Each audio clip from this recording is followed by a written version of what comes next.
Whew, it's been a while. Before this video starts, I want to thank everyone who's been showing support to this series. I love starting off these videos thanking you guys because you guys' support is the motivation that helps me continue this project. But we all know why you're here, and it's to talk about Degrassi Season 6. How are we going to talk about Season 6 without recapping Season 5? So with that being said, let's recap Season 5. So Season 5 starts with Emma crushing over the new kid, Peter. But Peter's more interested in Manny. Manny gets drunk and ends up exposing herself to Peter. Emma stands up for Manny, of course, but she's still crushing on Peter. The two date secretly, but Emma develops anorexia and stops eating. Hunger is a feeling, Manny. Then is a skill. But Peter stays by her side the entire time and the two end up going out. Paige was dating a teacher at Degrassi, Mr. O, a 20-something-year-old dude. Mind you, she was 16, but he has problems in his own personal life, so they stop seeing each other. Paige then starts becoming friends with Alex. You're pulling out a joint? On the front steps of Degrassi. Who she's forced to hang out with since they work at the movie theater together. Eventually, after getting to know each other, they date. But with Paige going to Banting and Alex never considering her future, they eventually separate. JT and Liberty are going steady, but JT's horny ass can't contain himself and she ends up Pregnant. JT works at a pharmacy to help pay for his upcoming child and apartment. But with the stress being too much, he starts selling drugs, fails at that, ends up stealing drugs from his job, overdoses, and if things couldn't get worse, Liberty is left with no other choice but to put the baby up for adoption. Craig has no interest in college and wants to pursue music. When a big music mogul wants to sign the gang's band, he realizes he really only wants Craig, straining his relationship with Manny and Ellie, who developed a crush on him. Craig ultimately decides to pursue music and leaves Degrassi behind. After everyone last season vowed their hatred for Spinner, the only person who wants him around is his new girlfriend, Darcy. But Darcy is a very religious girl, making Spinner take a step with God as well. This hurts his chances with winning back his old friends when he protests Markel's safe sex seminar. But eventually, Jimmy and everyone gets over it and accepts Spinner, and he kind of did some stuff with Paige before she left for Banting. So Darcy and Spinner is kind of left in the air as to where the relationship lies. Markel tries to get over Dylan by getting with another student at Degrassi, Tim. But Marco realizes he's in too deep with Tim when Tim looks up to Marco for being open with his sexuality. And he's not really over Dylan, so he breaks things off with Tim and Marco and Dylan get back together. Toby exists. Jimmy has a good moment with Spinner. He breaks up with Hazel, or Hazel broke up with him. And at the end of the season, Ashley makes a guest appearance and her and Jimmy end up together at the end of the season. Alright, that's pretty much every major event from season 5. So without further ado, let's watch some Degrassi. So season 6 opens up on Peter's birthday, and his dad has the best gift any teenager could ask for, a car. So Emma and Peter go on a cruise through the city, but once they park, someone in the background notices Emma. Sean? Yes, sir. Come on. What are you doing here? I moved back. I'm with Jay now. Easy, Brokeback Mountain. He means he's sleeping on my couch. Oh, Peter, this is Sean. Sean, this is Peter. My boyfriend. Oh. How's it going, man? So you're the Sean. Guess so. Well, see you guys at school tomorrow. You're back at Degrassi? So after reusing the same intro with a different singer and slightly different scenes, Degrassi decided to switch up the intro. You know, new season, the characters are getting older. What the fuck is this? Oh my god, hands down worst intro in Degrassi. Even worse when in later seasons they decide to just call the show Degrassi and drop the whole Next Generation tagline. Yeah, let me know what you think about this version in the comments. I personally prefer the soulful original one from season 1, but that's just me. I mean, it just hits every single time. So it's the first day of school, and since Spinner, nor Jimmy, and apparently Ashley didn't graduate last year, they're back as well. But Spinner has some unfinished business from last season. Hi, Queen Bee. Spare some honey? For my king? Anytime. After being away at Bible camp the whole summer, I'm so over it. Ready to take this place over spin? Ready as I'll never be. So Sean is officially back and is, of course, causing some slight tension with Peter and Emma. Now we get our first look at the class of 2006. And Marco, now at university, is living with Dylan and Ellie is helping him unpack. Okay, I know Marco likes 4 sugars and Ellie takes her coffee black, like her soul. Oh, how I'll miss your cutting jibes when you leave for Banting, Paige. Not that I'm counting the days, but when? Can you count to 2? And to think that no one has thought of throwing me a going away party. Hint, double hint. Marco, someone's supposed to be moving in here in 2 days. Hint, double hint. Funny, because someone's also supposed to be deciding on university courses with me. Okay, Mom, Dad, relax. I'm all over it, okay? Back at Degrassi, Manny is begging Sean not to get in between Emma and Peter. But with Peter having car trouble, if you remember, Sean is pretty handy with cars. What are you doing? You can't force a filter in like that. You'll never get a proper seal. Just trust me, this is what I do. I was just trying to make it go faster. It's already pretty fast. How much faster do you want? As fast as humanly possible. You know, if you want, I can hook you up with real mods. Yeah, that'd be all right. Yeah? Sweet. All right, well, it all starts with more fuel. Once we do that, we can up your boost. This is what you need. Now, I have to head to Woodbridge, so Meet me later. Where the street races are. The illegal street races. Emphasis on illegal. Come on, it's just a little fun. What you got against that? Nothing. I'm all about fun. I love fun. In fact, if fun were people, I would be China. Okay. So Peter decides to take up Sean's offer and pulls up to the car meet. Poindexter's in his daddy's car and he's waving at us. Explain. That's Peter, Emma's boyfriend. That's not his dad's car, that's his. We're gonna mod it. Why? Why would we do that?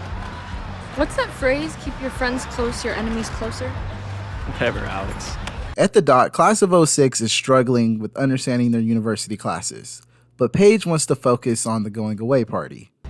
Sue me for wanting to get everyone together one last time. Back at the car meet, Emma and Sean get their official reunion. Weird place for knitting. It's my new obsession. You know what they say about idle hands?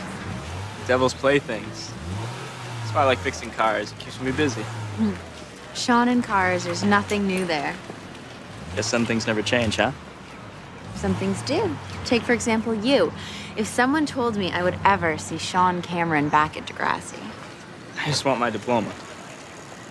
There are high schools in Wasaga. There are a lot of things in this area. Things you're running from? I'm running to something. A year from now, I'm gonna open my own shop in TO. Cameron's Custom Cars. Let me look.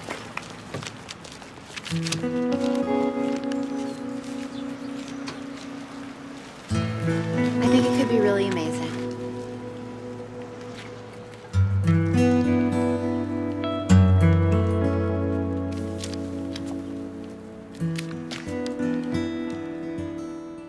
So the Emma-Sean chemistry is undeniable. Later, Emma. Later, Sean.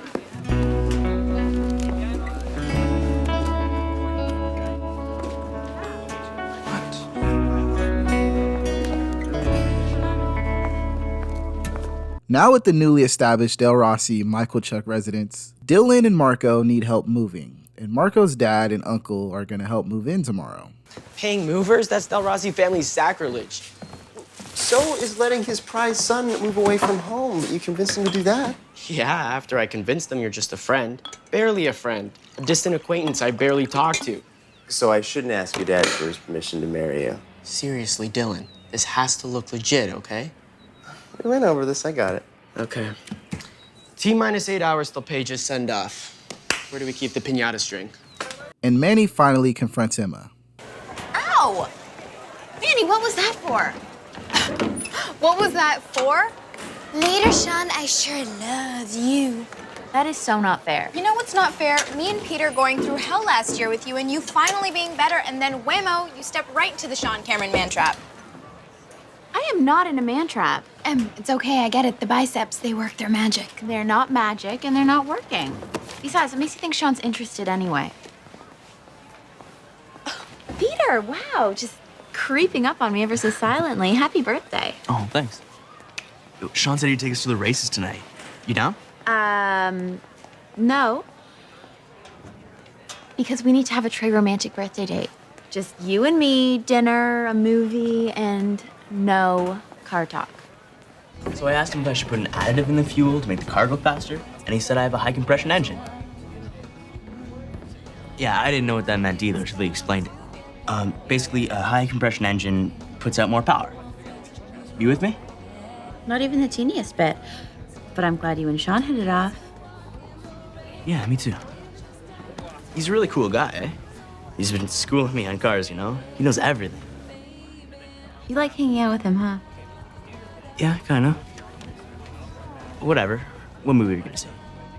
How about Peter takes his girlfriend to the races, part 2? Seriously? You're the best. So Paige's party is a vibe, but who the fuck thought it was a good idea to bring Darcy? Hey, Paige. I guess I'm the only one not sorry to see you go. I know you had sex with Spinner last year. Thought you were above being a low-grade hoe. Guess I was wrong. Sweetie, I would love to indulge your need to ruin my party with a full-on cat fight, but I'll pass. Save the drama for high school, hun. I'm moving on.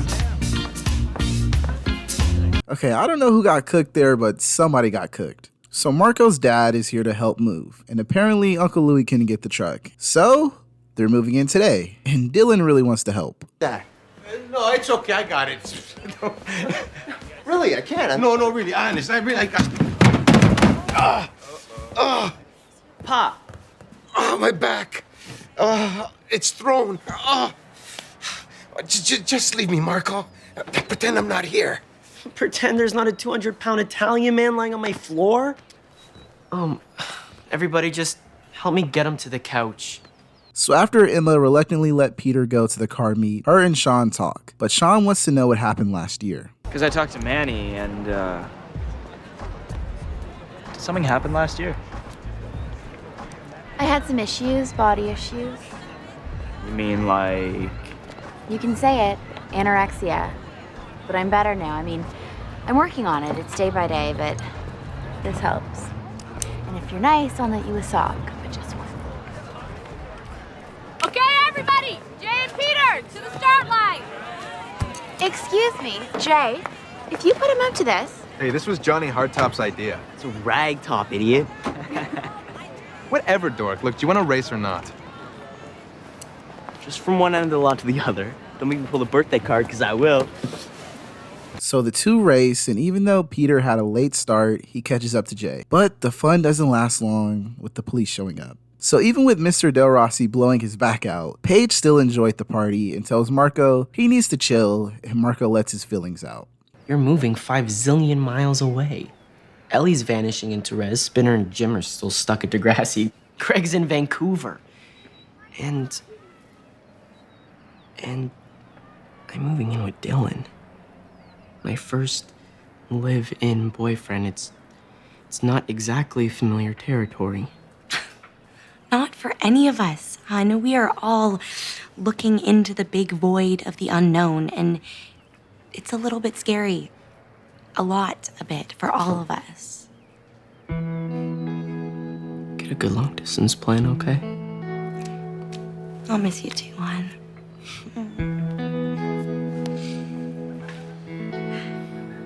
And now, after the police chase, Sean lets his feelings out. Sorry about the cops. A little drama keeps life interesting. Not too much drama, I hope. I'm messing things up for you, Em. All right, I mean, cops, street races.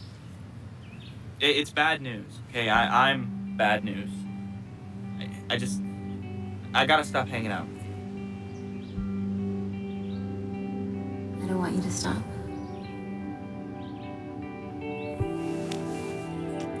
Oh my fucking god, can we just not have drama for one season? I'm not asking for much. And damn, you went back for another kiss? Just messy. So back at Degrassi, Peter thinks after that little run-in with the cops, he got a little hood in him. Cam shot. What's up, dog? Are you down for another race tonight? You sure Emma doesn't mind being dragged to the street races again? She'd rather bludgeon a baby seal. That's why it's just me and you, my man. I got calculus. I'm sorry. I can help, man. I'm pretty smart. Thanks. But no thanks. So Manny isn't dumb, and she knows what happened, but she wants to know if Emma will tell her what happened. You're saying nothing happened. For the gazillionth time, yes. I mean, no. I'm with Peter. Sean is totally not even anything. So who's acting now? Hey, come on. Are you crazy? We're gonna be late for homeroom. Just give me a second. I had to give you something.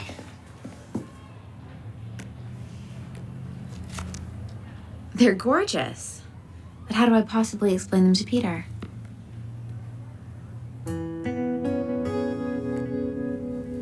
Hadn't thought about that.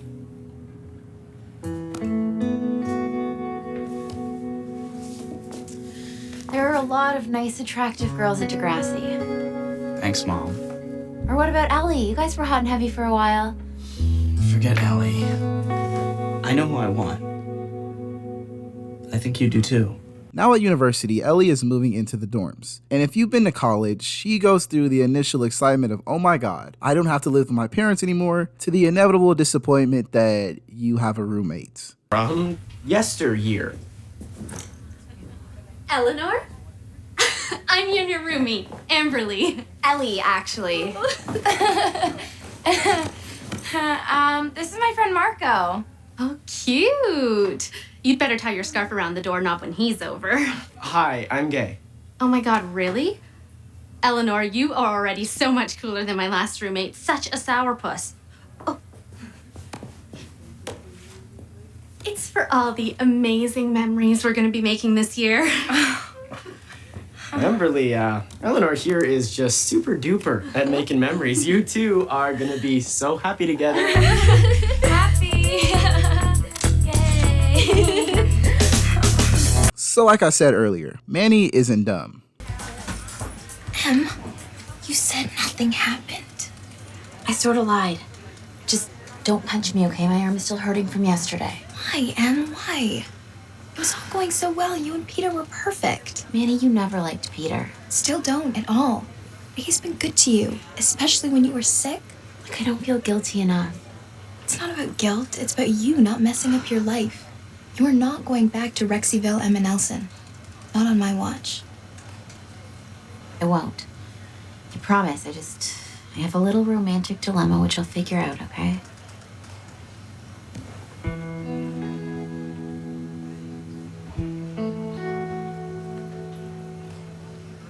Back at the dorms, Ellie's roommate is a bit more crazier than we thought.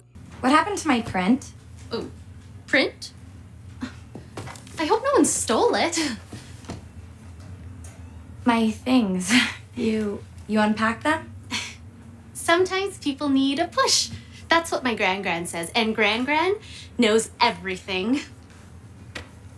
So Emma, with Sean on her mind, tries to do the right thing and takes a little break from Peter, but of course, that upsets Peter. I just need my own space right now. What do you mean, space? For me? I just think maybe we should take a little hiatus. Nothing major. You're kidding, right? Sorry, I just need a break. It's nothing to freak over.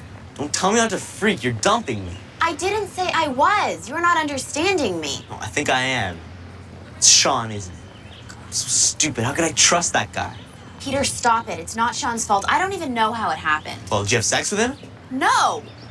I can't believe you'd even ask me that. I'm not some kind of slut. Could have fooled me. No, Em, I didn't mean it.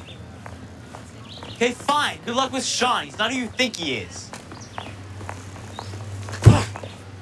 Ellie tries to take initiative and get into campus life and tries to get an article published in the school newspaper. I was wondering how to get something published.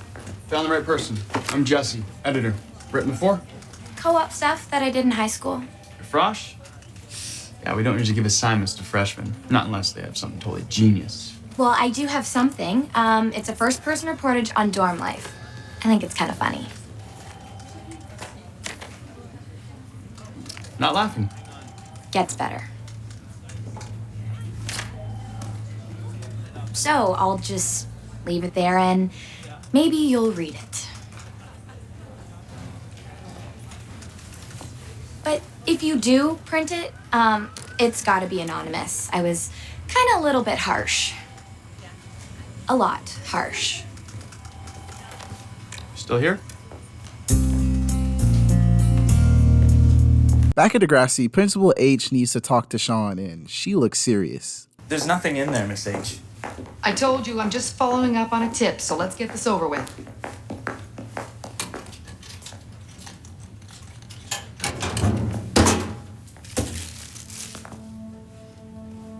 That's not mine. Miss H, I swear to you, you have to believe me. I think the evidence speaks for itself.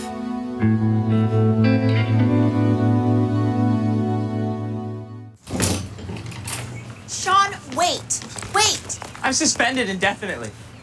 I don't get it. Who would do this? Who would plant drugs in my locker? Who hates me that much? Did you tell Peter about us? Yes, but He did this. that's ridiculous. Yeah?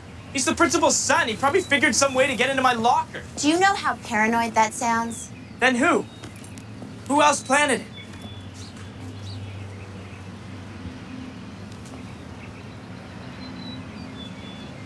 Oh. You think they're mine? You think I actually sell drugs? No, but you did buy me some very expensive earrings. I can't believe you.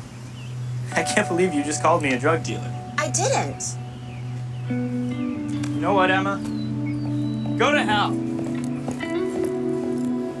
So Ellie got her article published, but not anonymously like she asked. But I trashed the housing department, the administration. And that roommate of yours. Gran. Oh, you're right. It was funny. Won't be to her. Hey, you want to be a journalist? That's the name of the game. It's about telling the truth, no matter what. Frosh, I'll make it up to you, okay?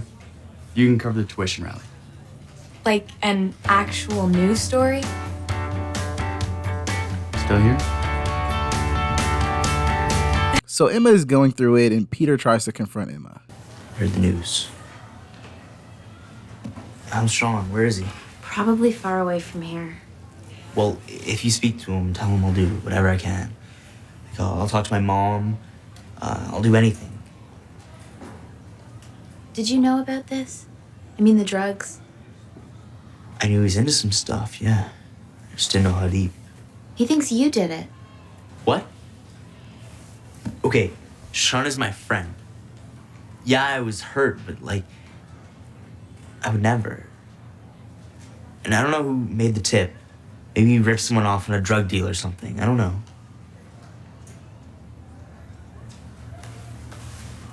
And about yesterday.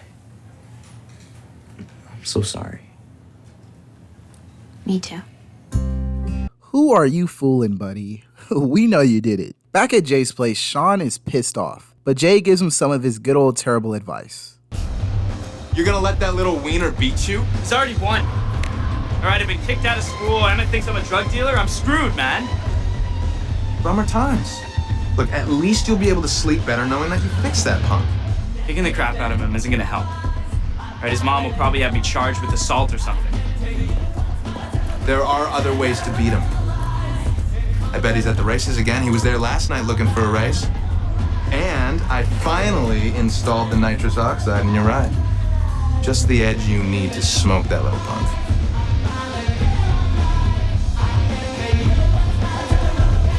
Let's teach him a lesson. Yeah, Pain 101. My favorite subject. So Ellie's roommate kicks her out, which I don't know what college that's allowed at, but I guess Canada is different. Later, Sean meets up with Peter at the races, and we find out who set up Sean. Yeah, you spent some time in her office today, right? You know, she keeps a lot of cool stuff in there, like permanent records, answer keys, locker combinations. You son of a... Easy, Sean, easy. Remember what we came here to do, okay? Yeah, I do. You and me. All right, we're gonna settle this out there on the street. What, you want to race me? In that hunk of junk? You're on, bitch. It's time for the two to race, and Sean puts on his nitrous. Uh-oh. The two are neck and neck, and this is looking like a close race. But Sean's not losing this. and activates his nitrous. But then suddenly, someone takes a sharp left, throwing both Sean and Peter off, causing Sean to hit a bystander who was just on a night run.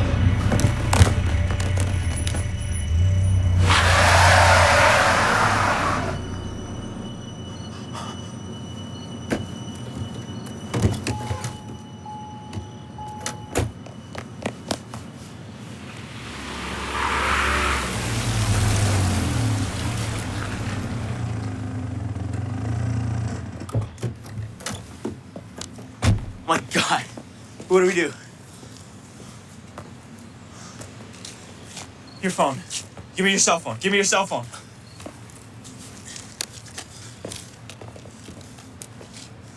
Yeah. I need an ambulance. There's a guy. He's been hit by a car. Near Sarah Simcoe Park, past Countryside Drive. Thanks. Okay.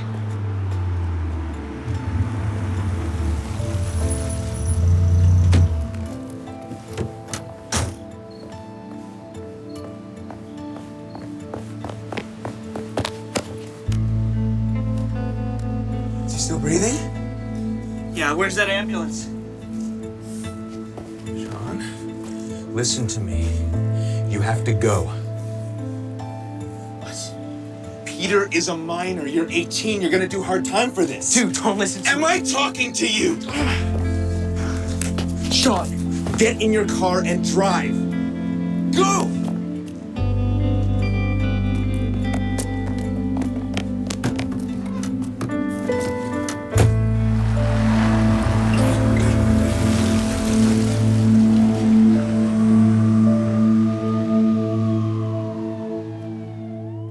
With Ellie now homeless, she's knocking on Marco's door, which is perfect since Marco and Dylan need a roommate, making this the Del Rossi, Michael Chuck, Nash residence now. So Peter went to jail, but when your dad is loaded, things like this don't really matter. And as for the guy who got hit, he'll survive. Emma is upset and heads to bed early, only to find...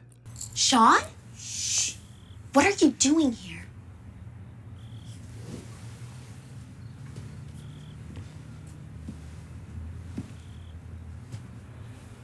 I screwed up, Em. I screwed up real bad. Understatement of the century. The police are looking for you. I know. I know. That's why I need your help. You're the only one who cares. You're the only one who... You're wrong. I don't care, Sean. I can't. Not anymore.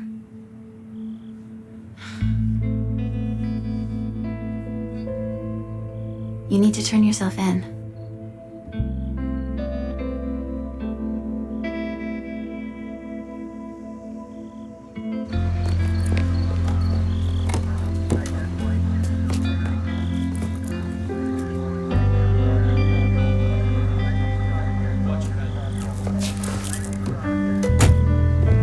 Damn, that was a really good two-parter, I'm not gonna lie. Now, after the whole street racing fiasco, Peter's dad was able to get Peter out of any legal trouble since he has a good attorney, meaning... I'm free, Emma. I'm free.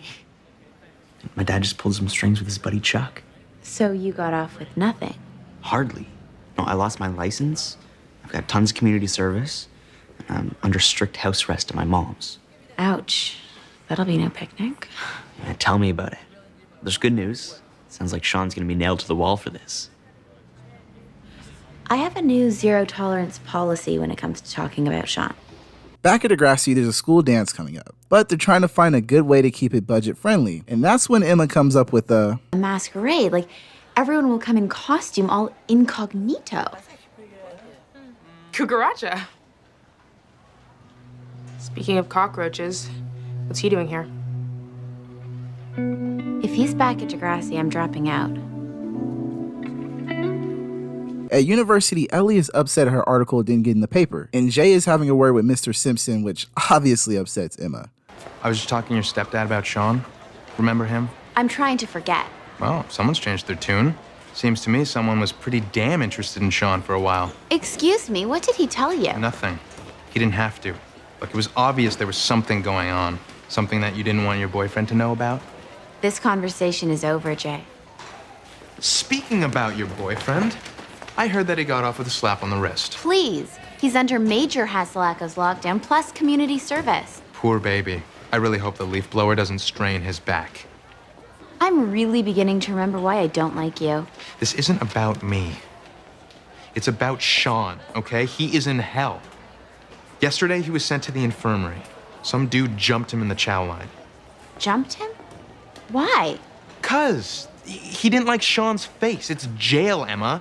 It ain't your boyfriend's country club. Just maybe you could go to Sean's court hearing tomorrow? I have to work, but he could use a friend. Cut back to Ellie's journalism issue, and her editor decides to invite her for a drink to continue their conversation. So with Peter on house arrest, he sneaks out to meet up with Emma, and of course, Sean gets brought up. This is weird. Being in this car and everything. What? I didn't hit that guy. Sean did. That's why he's in jail. But you don't feel badly? Oh, of course I do. It's terrible. Innocent guy getting hurt. It's a good thing he's okay, huh? Yeah, tell me about it. Imagine if he died, no way I would have gotten off a little slap on the wrist. The time. I should go.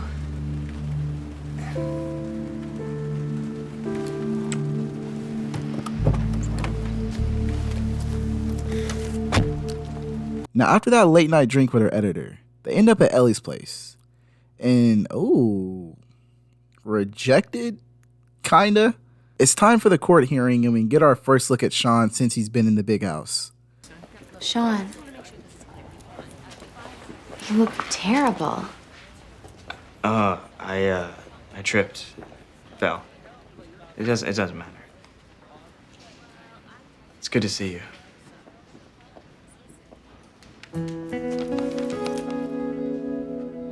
Ah, vanilla.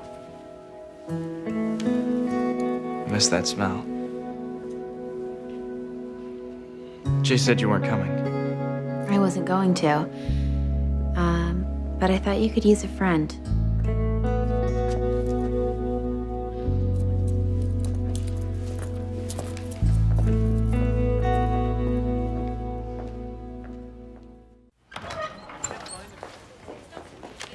That was fast. My public defender didn't show. He's got a backload of charity cases just like mine. Unless I can get some money for a real lawyer, I'm screwed. What can I do? Nothing. Just tell me one thing. Tell me you're not still with Peter. Of course. He's my boyfriend. That guy is slime. He planted those drugs in my locker. I asked him and he said he didn't do that. Oh, whatever. If you don't believe me, then why are you even here? Because right or wrong, you need help. And I'm gonna help you, Sean.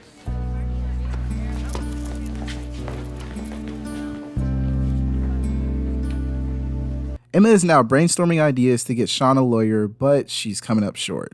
Back at university, Ellie learns an uncomfortable truth. Fall again. School starts, the leaves change colors, and Jesse gets it on with a nubile eager frosh. You should talk. Miss 2005.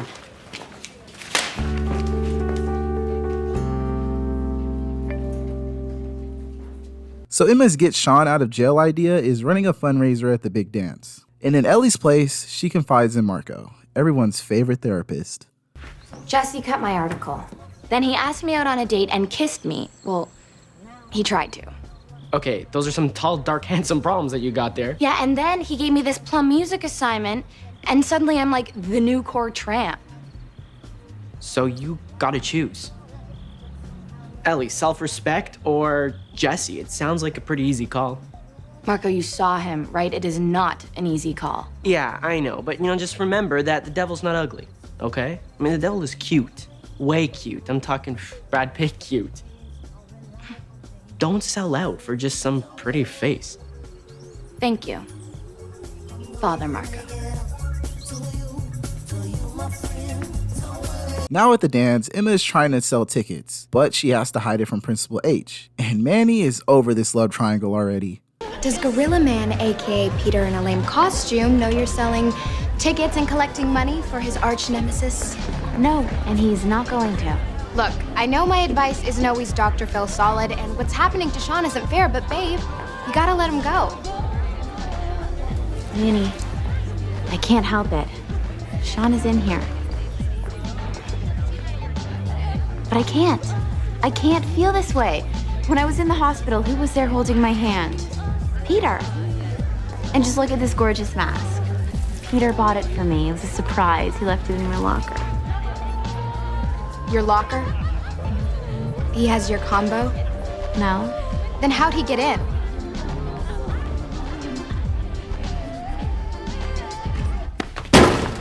Ow.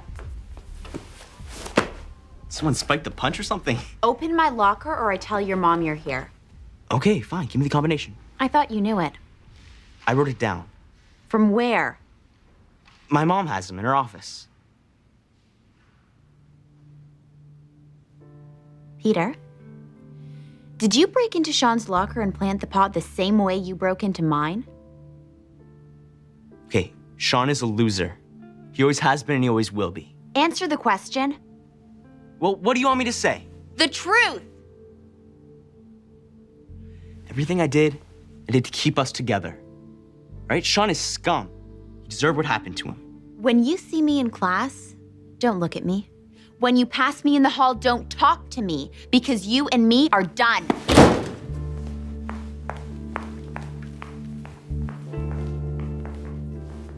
Peter Michael, do the words house arrest mean nothing to you?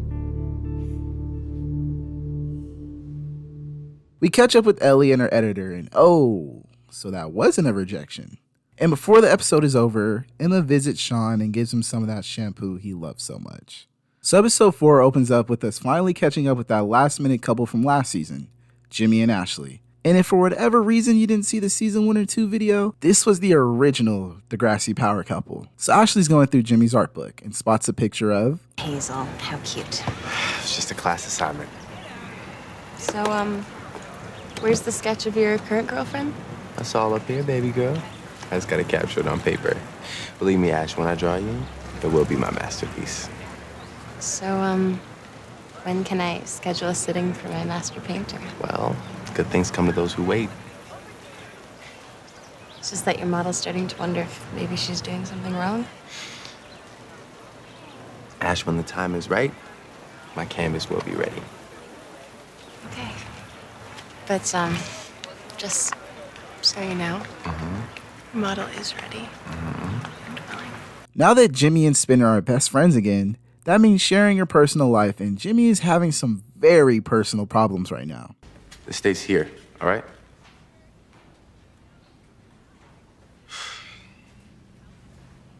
The mind is willing, but the body... Dude, since the shooting, it just hasn't been the same. Physio helps. Doc says it might happen one day, but the question is when. Dude, can you think of anything else to say right now?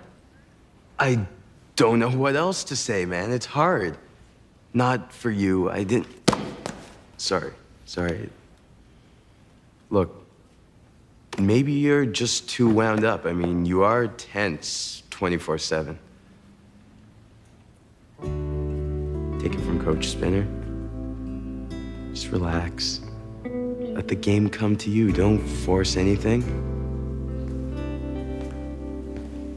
The Degrassi cheer team this year is having some issues with the absence of Paige, and Darcy asks Manny for help. Manny is still on the fence because of what happened last year and her rocky relationship with Darcy, but she agrees anyway. At physical therapy with Jimmy, Jimmy takes Spinner's advice and relaxes. And he gets quite excited, and apparently this is the first time in a while, so that means at Degrassi the next day, Jimmy's spirits are high. I owe you a huge solid. Okay, what's up? Something's up, all right. What, the team's free throw percentage? I had my lunchtime physio. I took your advice. His advice? It was very relaxing. Uh-huh. Dude. What? Wow. Oh, no way. And here comes just the person you could share it with. Catch you later. Yeah. Hey. Wow. Someone's happy. More than you know. What do you say we get our sushi on tonight, just us? A date? Yeah, sure. So what's the occasion? I just have a good feeling about tonight, that's all. It's time for cheerleading tryouts with Darcy and Manny. And the candidates aren't really cheerleading material. But that's until the new girl Mia walks in. I just transferred here. Okay, Mia, break a leg.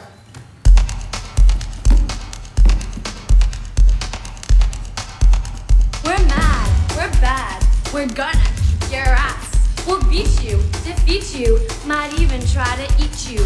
We're nasty. We're sassy. Cause baby, we're Degrassi. Go. Degrassi! So, how about that callback? Well, obviously. The rest of you? Show's over. Me and Manny are talking Spirit Squad tonight. Now that we've met you, we have serious world domination to plan. Get your butt to the dotted 8. My butt'll be there. At the sushi date, Jimmy finally draws Ashley and she loves it. But she's still upset they haven't been able to spend any alone time together. But since Jimmy's parents are gone tonight, that's all gonna change. At the dot, Darcy and Manny are talking Spirit Squad, and Mia brings a surprise guest. Hey guys, this is my daughter Isabella. Isabella, meet Manny and Darcy. Oh my god, she's adorable. That's your baby? Sit. Spirit Squad, Schmeared Squad. I have to hear all about this little angel. Hi. My name's Manny. And you are just so cute. Back at Jimmy's place, it's time for him and Ashley to have some alone time and make use of Jimmy's rediscovered superpowers. But even with Ashley's outfit, little Jimmy isn't performing tonight. There's nothing you can do. You should probably just go.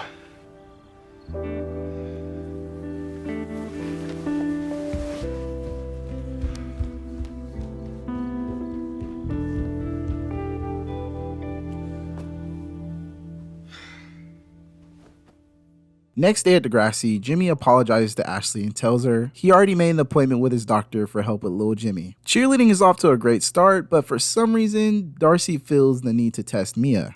Mia, up front. Drop the palms. Let's see a heel stretch. Sure. How about a back walkover?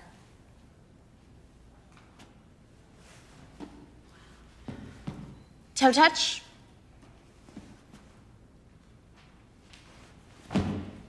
Needs work. And would it kill you to smile? What's your problem? She's our girl, Darcy. Fine. Go back to your cheers. Now with Jimmy's little problem, his doctor prescribes him some pills, but Jimmy opens up with him. I mean,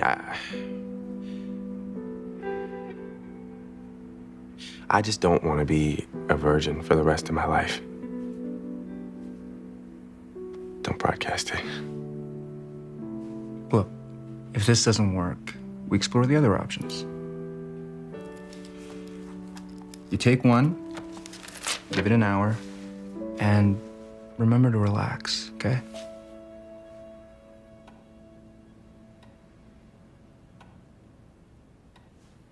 Should I put some music on?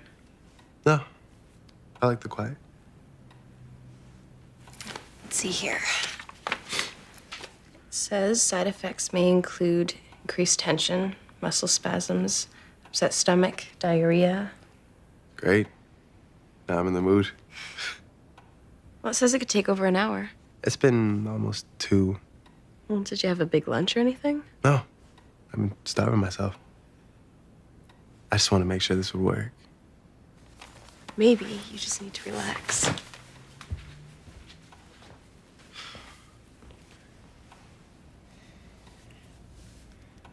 See? Isn't that nice?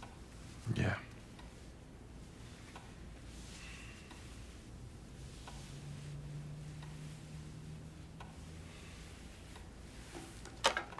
Miss out on the joy of What's wrong? amazingly simple product.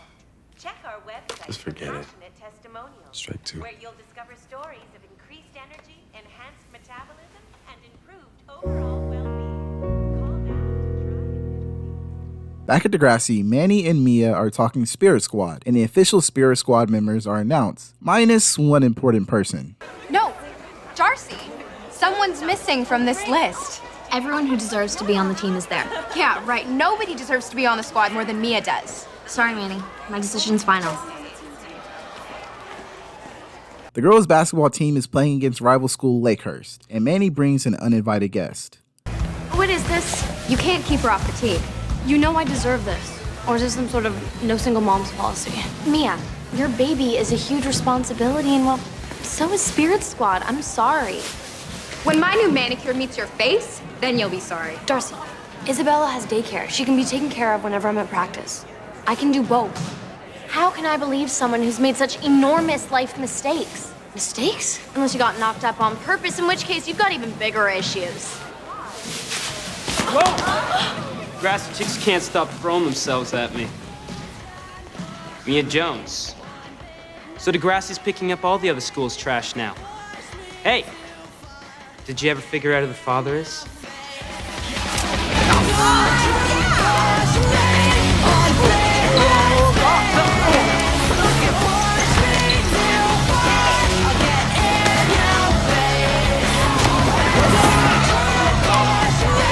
Stay right here. What's your problem?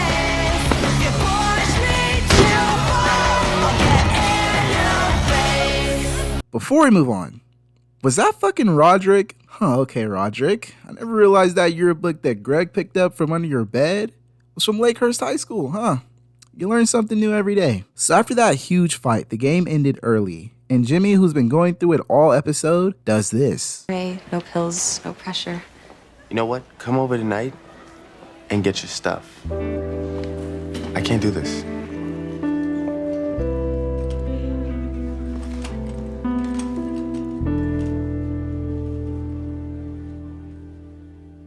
Manny then gives Darcy a piece of her mind. Mia's in with Miss H getting lectured. I hope you're happy. She's a teenage mother, Manny, with a violent streak. And somehow you have the right to punish her? She has better things to do than wave pom-poms. And you're just so concerned for her daughter. Spare me. I'm off the squad. Problem solved. Well, then I quit. And let Mean Girl take over? Don't be stupid. They need you.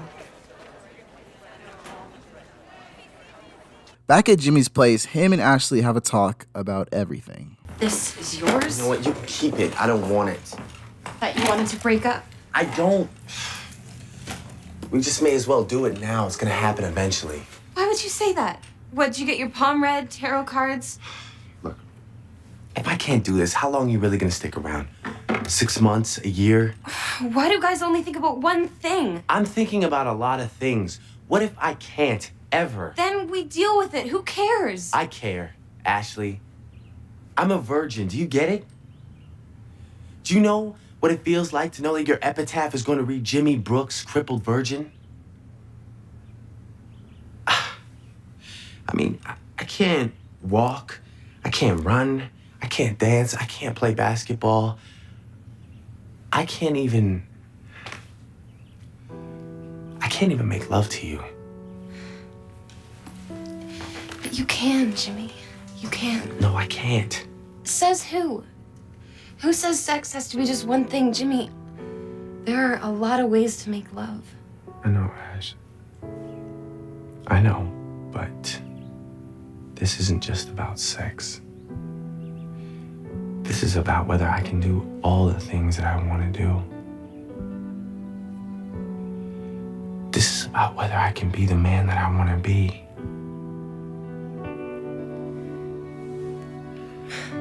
You're the man that I want you to be, Jimmy. Isn't that enough? Yeah. So episode 5 opens up with Darcy and Spinner locking lips, and Darcy tells Spinner she's not the saint he thinks she is. Cut to Darcy's house, and we meet her sister Claire, who will definitely not play a larger role in the series going forward. Claire makes fun of Darcy for always writing in her blog, but Darcy says people on the internet are better than her. Aw, she's talking about you guys! So Spirit Squad wants new uniforms, and there's an outfit available, but the shorts are too short for Darcy's liking. Then change the routines. Look, we can't even afford to get new uniforms, so can we just drop it? Besides, I have my own answer to getting us into regionals. Boys. Not that I have anything against that answer generally, but pardon? More lifts, more throws. I thought of it yesterday when I was watching some pro style on TV. So you just decided without talking to the choreographer? That's why I love being captain. Emma still hates Peter. Good morning, Emma. Nothing about you is good and don't talk to me. Off to class, Peter Michael. Please focus on your studies instead of girls. Emma's more than just a girl. I said off to class.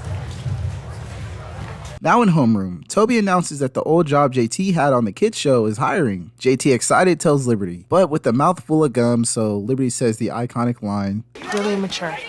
Peter makes some creepy comments about Darcy's blog. Correct me if I'm wrong, but aren't you wearing shorts in your My Room page? They show like this much more thigh. So you have good thighs. Anyone who goes to your My Room page would know. Can you stay out of this? I'm just saying, your blog is good. Those quizzes you do are fun. And JT is heated Liberty would call him immature, and he doesn't want to re-audition for his old job on the kids show. That is until Mia has something to say. You're PJJT. My kid loves you. You have a kid? Her name's Isabella. She's your biggest fan, and she won't even let me turn off the TV when they're rerunning you. Yeah? Yeah. Remind me to get your autograph for her. I think you're her first crush.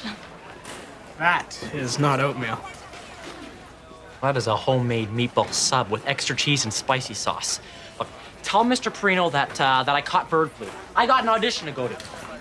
In Spirit Squad, Darcy's idea to include boys in the team isn't going too well until Peter shows up to tryouts.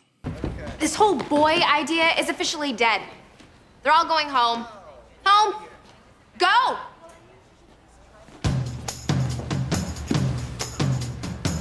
Wait, Peter might actually be okay with this.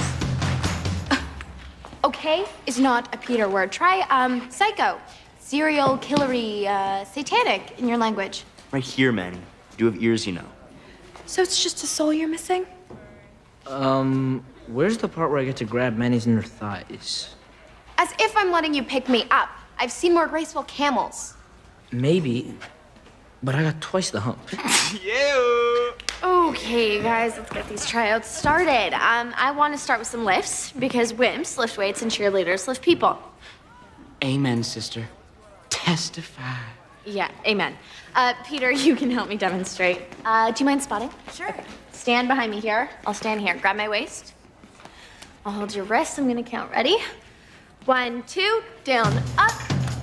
Perfect. Right, Manny? I feel regionals. It's time for JT's audition, and after a good speech, he gets it. Now cut to Darcy's place, and her and Spinner get into it.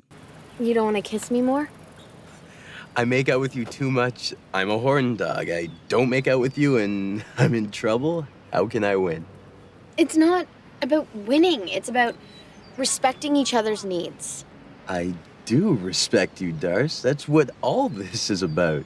Respect, abstinence, chastity, being good. Don't you get tired of being good? What are you saying, Darcy? What do you want me to do? Just tell me. I can't, because I don't know. I need more something. Forget it. Okay? Can we just forget it? Fine, it's forgotten.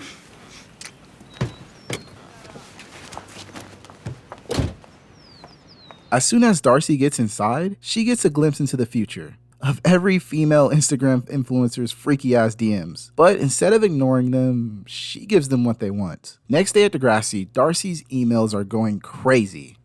Looks like I made you pretty popular. In the online world, anyway. I linked your blog up to my website, sent a lot of my friends your way. Who's that Adams guy? Is he a friend of yours? Yeah, we're tight.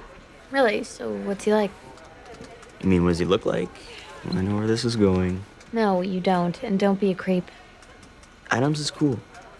He's an old bud from private school. His dad's super rich, plays soccer. Girls say he's cute. He's definitely a big fan of yours right now. And at practice, Peter impresses both Darcy and Manny. So JT, in an attempt to impress Mia, only upsets Liberty and invites her to a live taping of the show. So with Peter joining Spirit Squad, Manny, Darcy, and him are starting to get close, which leads to them messing around with the camera. And of course, they take the SD card out so Peter can't access the photos. Darcy then posts the pictures on her page and makes sure to make it private, but forgets spinners outside. You know Manny left like an hour ago? Okay, well, if you end up in that kind of mood. There's more where that came from, but I can't stay out long. I've got a lot of emails waiting for me. At the live taping, JT does a great job of impressing Mia and her daughter, but gets caught off guard. So, do you want to get something to eat? Who, me? Yeah, you. Maybe, cheesies, taco chips, orange pop. Well,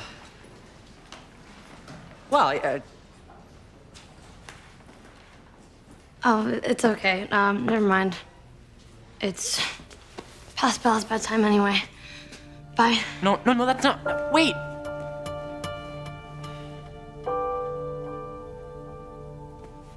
The next day is here, and Darcy's online admirer sends her some money for uploading more risque pics. And Manny thinks this is weird. An online admirer paying for photos. That's not creepy at all. Liberty wants to talk to JT, but is interrupted by Mia. Could I, speak to JT? Of course. Speak away.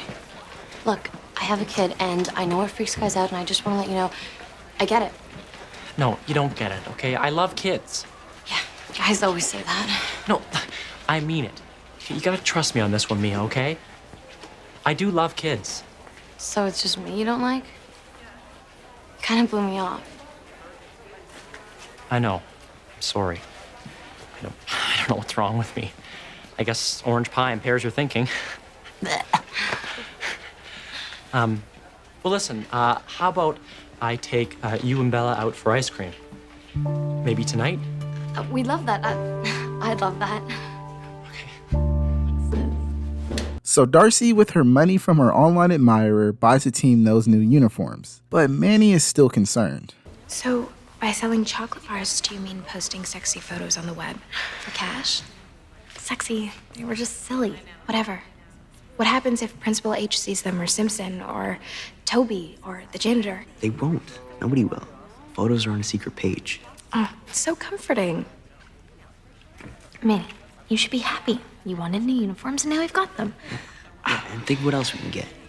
I say we do another photo shoot today. Papa needs a new pair of shoes. No, Papa needs a life, and I need to go home. This is over, guys. Over. Over. So episode 6 opens with Darcy and her online admirer, Adam, chatting it up. And Simpson isn't having it. Darcy, can you see me, please?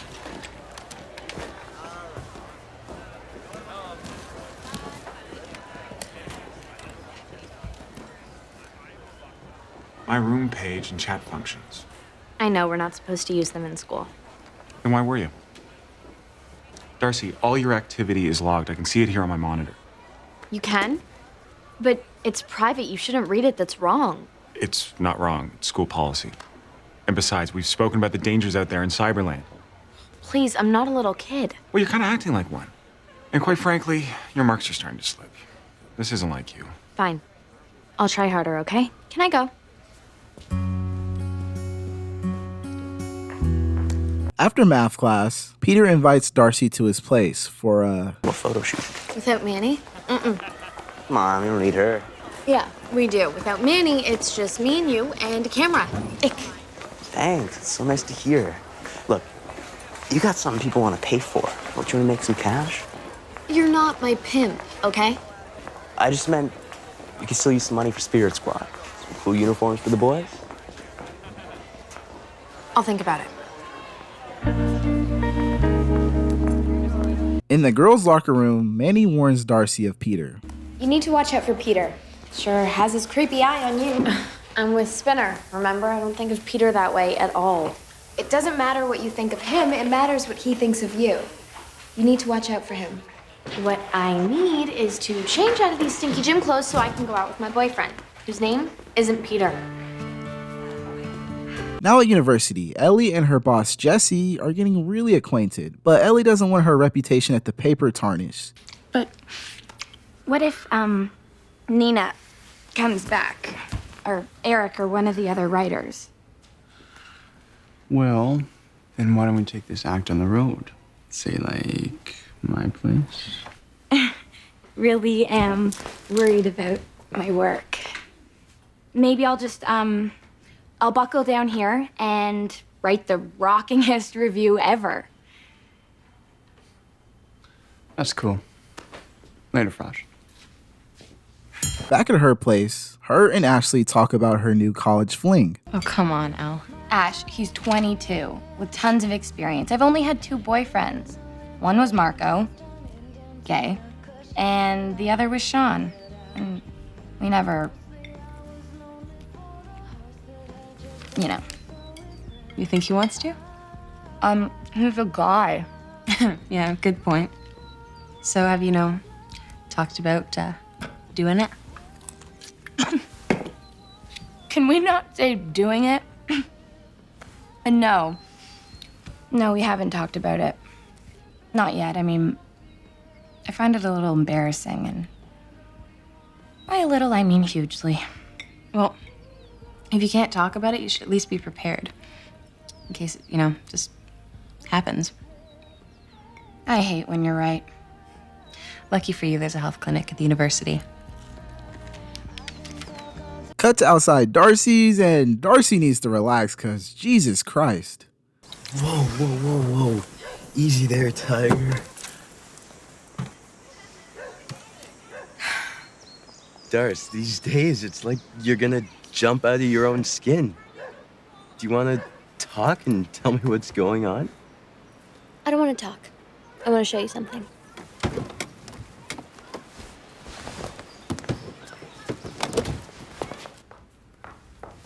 Hi, Claire. Bye, Claire. Mom said no boys in our room when she's not here. Don't be a goody-goody. Go downstairs. Come look. Do you bring me up here to help you study? Do you want to fail? Whoa. These are hot. Tell me which ones you like. I think that one's good. I look tall and my legs look tan. I took those myself last night. Darce, why does it say my room page in the corner? Well, they're linked to my page, but it's private. Password protected. Well, whatever. These photos are still online. Why? Who else has seen these? I thought you'd think they're sexy. I thought you'd think I was sexy. Will you answer the question? Have other guys seen these pictures? No. Yeah, but not many. It's a really private webpage. There's no such thing as privacy on the web, Darcy. Guys are looking at you. Yeah, but they're just looking. That's all they're doing. That's not all they're doing, Darcy. Spin, don't. I wanted to feel beautiful and sexy and, like, free. I thought if I showed it to you, then you'd understand. Well, I don't. You have to take this down. I don't want to. I can't even deal with this right now. I gotta go. Okay, did Degrassi just predict OnlyFans? Ellie gets embarrassed. Wow, that's a lot of birth control in so many forms and colors. Yeah, well, I told the woman I don't actually want any birth control, just the information, please. And she looked at me like I had 4 noses and insisted I take all this when I was like, please, I just want the information. That is all. I like to read. I'm a researchy type.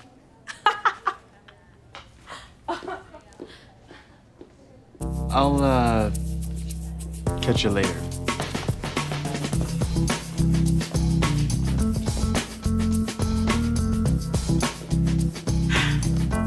And later, Darcy, after Spinner got upset with her, decides to confide in her online friend Adam.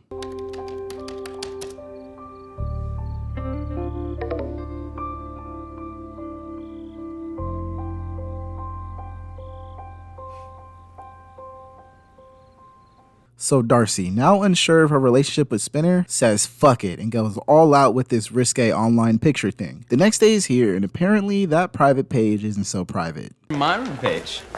Hot stuff. Oh, and we don't mean the blog. We mean the private page, sex aid. What? Are you serious? It's password protected. What can I say? Years of computer camp paid off. My man is like the Obi-Wan of password hacks. Dude is like scary. You hacked in? Why? Why were you even on my page to begin with? Because you're hot. Just tell me you pervs didn't show the pictures to anyone. Not yet. Oh, we want $20. Whoa. I forgot my lunch money today. And we also want a shot of your bazungas by Friday. Bazungas are off the table. You two little weirdos forget you ever saw that page because it is coming down in, about 5.7 seconds.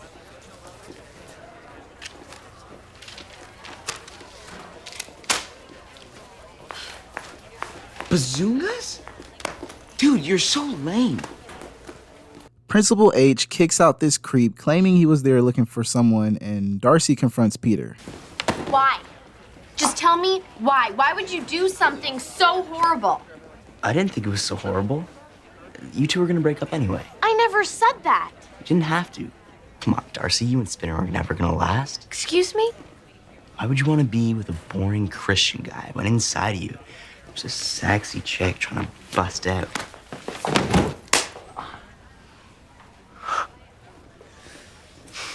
I was trying to help you, Darcy. Spinner just doesn't get you. And you do? You're nothing to me, Peter. Never have been. Yeah, not like Adams. Did you really buy that crap I told you about him? I met Adams in a chat room. He's just some bored, lonely loser with money. But I thought he said... Lies. A lot of lies. He played you, Darcy. Just like you played me. Okay, Peter is now starting to reach Thanos levels of villainy. After school, Darcy and Adam meet. Darcy? Hi. Who's he? It's me, Adams.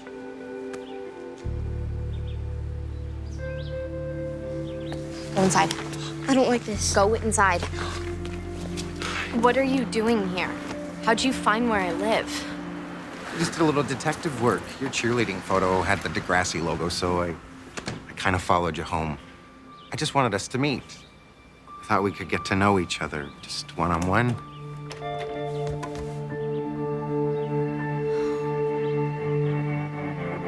That's a nice bracelet. Thanks. My boyfriend made it. Oh, Spinner? I took down my page. Oh, I was so sad. What happened? Why did you do that? Hello, 911. Ellie, after being embarrassed about her sexual naivety, decides to pitch an article about it, but then the entire team disagrees. Hang on, I've done research. It's okay, we get it. Next. I think it's important that we're all informed about sex. Our readers are informed, Rosh. But It's dead, okay? Stop pitching it. Freddie, what do you got? Cut back to Darcy and Adam, and I'll just let you guys watch. School, do you like it? You must have so many friends. I guess so. I know you would. Pretty girl like you, everyone wants to be around you. Wait, Darcy, come back. Show me your hands, sir. We were just talking. Show me your hands. Darcy, I thought you liked me. I'm investigating a report of a trespasser in the area. I'm gonna need to see some ID. Darcy! Sir, you need to stay here. No, I don't. She's my friend. Tell him that you know me. What? Darcy, tell him I'm your friend. You're coming with me.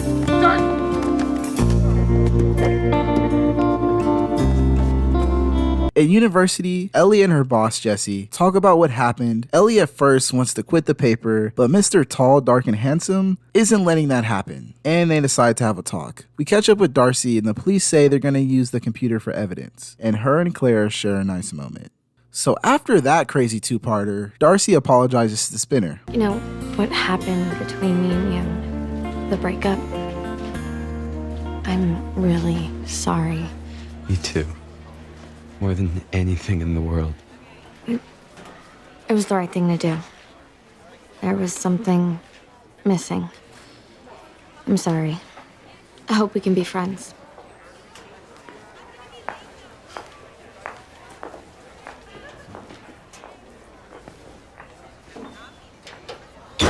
In Simpson's class, the kids are going over their career aptitude test results. And while Jimmy and Ashley are going to become future criminal and family lawyers, Spinner's future is... Clown? I'm supposed to be a clown? Well, remember, this is just a guide, okay? It's important that you find something that you're passionate about. Like being a cop. Oh yeah, get right on that. So Spinner is super upset about not only his future becoming a clown, but that terrible breakup with Darcy. And Ashley and Jimmy are trying to cheer him up. You know, Spin, Paige is in town. Marco and Ellie are having some people over. You should come. No, I don't know. Wrong. You're not sitting home another night writing these sad-ass, I'm gonna kill myself poems. I forbid you. Time to get on a positive tip. All right? All right. Great. Thank you. So we finally catch up with Alex, and she's studying, but this freshman girl, Serena, won't leave her alone. Unless you want these carrots to become part of your anatomy, I suggest you stop.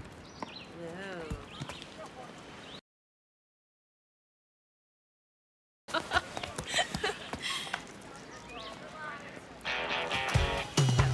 officially too old for this. Now at the party, everyone's getting ready for a night of fun, and Spinner suggests Jimmy start a clothing brand. Jimmy Brooks original. You don't know how many people have asked me where they can get one of these designs. No, really? Really? Ever think about selling them? A lot of money in it. Yeah, Jesse, don't even bother. I keep telling Jim to start his own line of t-shirts, but he never listens. It's because it's crazy, Marco. I'm not gonna start selling t-shirts. Why not? There's nothing stopping you. There's a lot stopping me, actually. What, like your dad? Like reality. Didn't somebody say something about playing poker? Oh, I'm in. Thanks to too many all-night poker sessions, I am a Texas Hold'em whiz. All right, let's buy it. The next day comes, and Spinner is not letting this clothing brand idea die. I'm turning you into the next John John. It's Sean John. Potato, potato. Okay, look. Jimmy, people love your t-shirts, man. Let's start a business. With what money? I got some saved. Plus, Marco's dad could give us some shirts on spec. We make a bunch, go to campus, Brad's your uncle. Do you know how much work that would take? Oh, we could do it, you and me together. Plus, when it takes off, it becomes a huge moneymaker. I can forget all about Clown Academy. Jimmy, you're gonna need money for your fancy New York university, right? Let's make some. I've got an academic fund I'm totally taken care of. Sorry.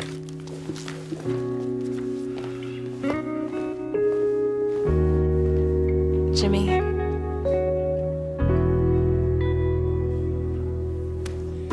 Then again, I guess it would be cool to see more people wearing my stuff. Yeah? Yeah, let's give it a shot.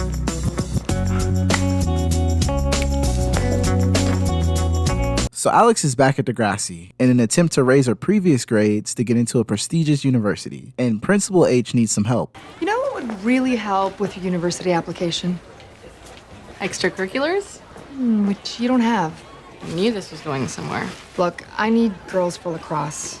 I mean, I'm so low on players, I might even have to cancel the team. A tragedy of global proportions. Alex, you love lacrosse. I remember from gym class, you're a natural. I am fond of bashing people with a large stick. So, you'll think about it. Me and team sports? Sorry, not a whole lot to think about, Miss H. The clothing brand idea is actually taking off. And the gang are not only getting recognition in the newspaper, but everyone on campus is loving it too. Run this operation out of a cardboard box, eh? I'm thinking mail order pyramid scheme. Or we could set up shop outside like Raptors games and concerts. Or we let the market come to us. What about rent? Dude, I've saved a cool grand working at the Dot, and it's not like I'm gonna need it for Clown Academy. Are you serious? I've never been seriouser. What about your academic fund? Say you skim a little off the top? No. My dad has been putting money into that fund since I was 2 years old. If I even think about touching it, I'm dead. Come on, give your dad a little credit. He might just go for it, especially when he hears about how good we're doing. Now at the Dot, we finally get the long-awaited Palix reunion. But what about you? Are you seeing anyone? Is she cute? Do I know her? I want all the juicy details. Sorry, can't help you. I'm the queen of boring single lame land. Degrassi's all I got going on. Well, I bet you must be running that place. Are all the kiddies running scared? Actually, they're shaking at my terrifyingly good study habits. Apparently, I'm also a natural lacrosse player. Miss H wants me to join the team. My, oh my, you on a sports team. Ain't gonna happen. Lacrosse is for losers. Yeah, there's the bitter girl that I know. The bitter loner you used to know is trying to be a little sweeter these days. Well, sweetie, a tiger can't change his stripes overnight. Spinner and Jimmy are hard at work making shirts. When Jimmy's dad walks in, that means it's time to ask the coveted question. Dude, ask him. Dad, we have this little business. It's these t-shirts with my designs, and people are really digging the art. Good for you, son. I'm not crazy about the color, but put me down for one. We also thought we could take it to the next level and open up a shop. Make it legit, you know? So I was wondering if you'd mind if I dipped into my academic fund. Son, you can't afford to chase these little dreams. The answer is no. I'll be in the car.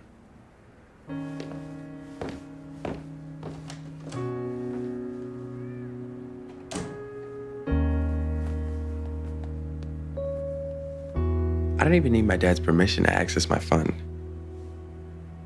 We're gonna do this, Spin. We're gonna open this shop. Does that sound good? Dude, that's like my 10 favorite songs playing at the same time turned up to 11. Okay. So Squatchwear is officially open and business is booming. We are going to be famous fashion designers, just like Dutchie and Gabbana. Yeah, that's Dolce & Gabbana, Spin. You know, the gay fashion designers. Yeah, except not so gay. You guys take debit? Cash only, my friend.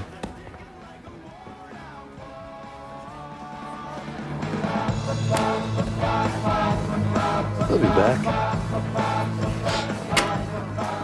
At lacrosse practice, Alex officially joins the team. And of course, that girl Serena from earlier is also on the team. Hey, baby carrots. Looks like we're teammates. Yeah, it doesn't mean I have to talk to you. Spinner and Jimmy learn that having a business is extremely expensive. You've got taxes, bookkeeping, insurance, overhead, and hydro. Dude, our gravy. Back at Degrassi, it's time for Alex's first lacrosse game. And of course, Serena is giving her a side eye. But that doesn't matter because Alex scores the game-winning goal and everyone loves her. Back at Squatchwear, Spinner and Jimmy are having some business disputes. You've been busy. You know, just saving the store. You doubled the prices? Yeah, to recoup our costs twice as fast. Spin, look around, you're driving business away. At least I'm trying. Yeah, too hard. Spin. Look, I've been thinking maybe this is a bad idea. Maybe my dad was right. No, he was wrong, and we'll see just how wrong and laugh in 10 years when we are sipping cognac on our fly company yacht. Spinner, wake up. There's no yacht, okay? In 10 years, I will be practicing law in New York, and you will be twisting balloon animals in North York.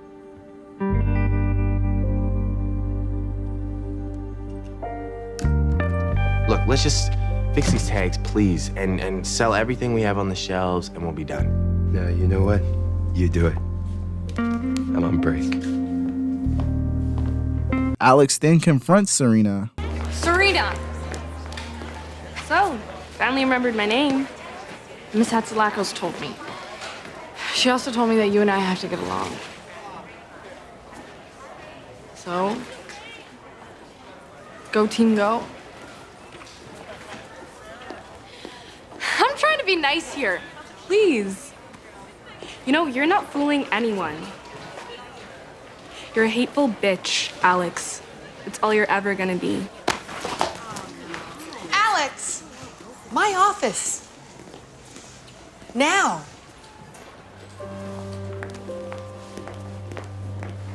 Cut back to Squatchware and some shady dudes walk in. Hey, what's up? Feel free to look around. We got some cool teas here, so just ignore the prices. I'm still fixing them. It's not the teas that I'm interested in.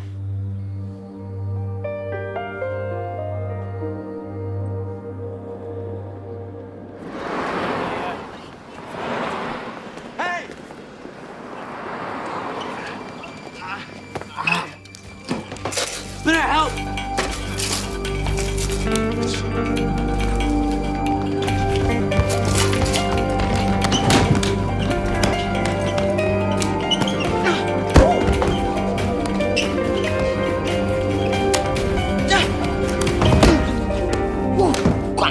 Moving, I break it in half. Damn, that boy Spinner got hands. Alex finds out why Serena hates her so much. You really don't remember, do you? Am I in the Twilight Zone? No, I don't know you, Serena. 2 years ago, you almost blinded me with a laser pointer during my first and last debate. Or, how about when you tripped me on the way to the calf? I sprained my ankle, and I had to quit the team. It wasn't personal. You could have been anybody. But it was me. A real person. You made my life hell, and the worst part, you don't even remember doing it.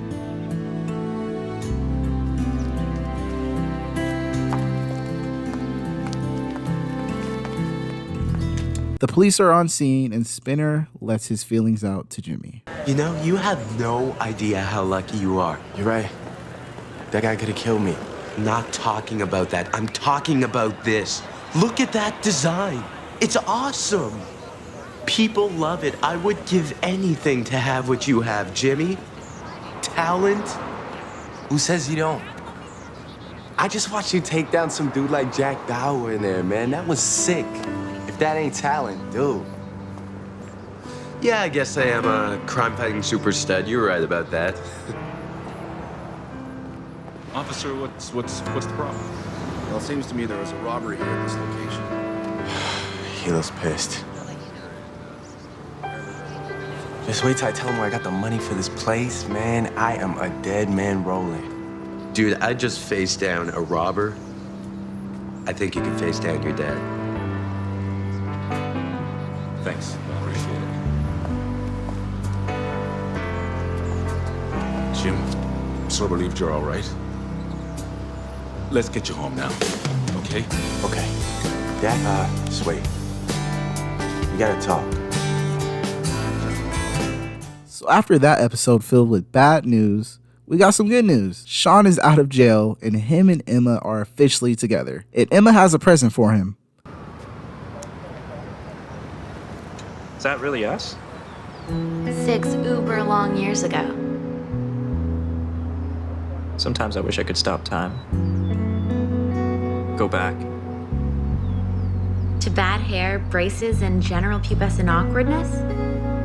No thanks. Back to a time when you were proud of me.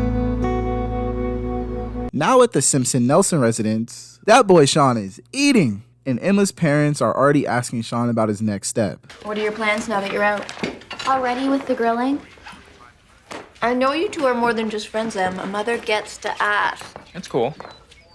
Well, Jay's hooking me up with his boss. Apparently they need a new mechanic. What about school? Have you given any thought about coming back to Degrassi? I got expelled. Oh, maybe I can talk to her. No. I mean, no thank you. I really don't want to set foot in that place again. Tell them about Cameron's custom cars. Someday I want to open up my own shop. Well, that sounds like a fine plan. If you can find a bank manager who's willing to lend money to a high school dropout. Couple that with your record. Mom, it's his first day out of jail. Can you go easy, please? Sorry. We're really glad you're here, Sean. And we're sure you're going to figure it all out. Your life, I mean. You got lots of time for that.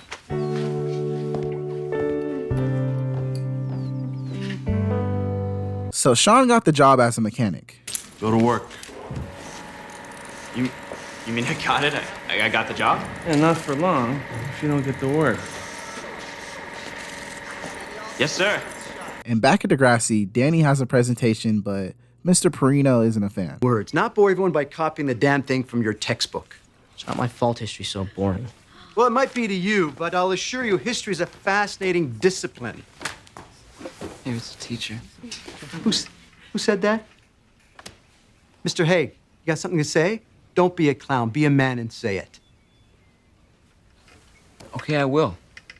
Can't you get Danny a break? I mean, he's trying his best. I'll tell you what. Instead of giving Daniel a 0 for plagiarism, detention, both of you. And tomorrow, I'll let you help him redo his presentation. So Emma catches up with Sean at his job, and it's really awkward because, you know. Cut back to Degrassi, and Derek and Mr. Perino are waiting for the bus. But it's pretty obvious Perino doesn't like Derek either. I think I'm gonna walk home. Let me make myself clear. Show me some respect, or we've got a serious problem. Understood?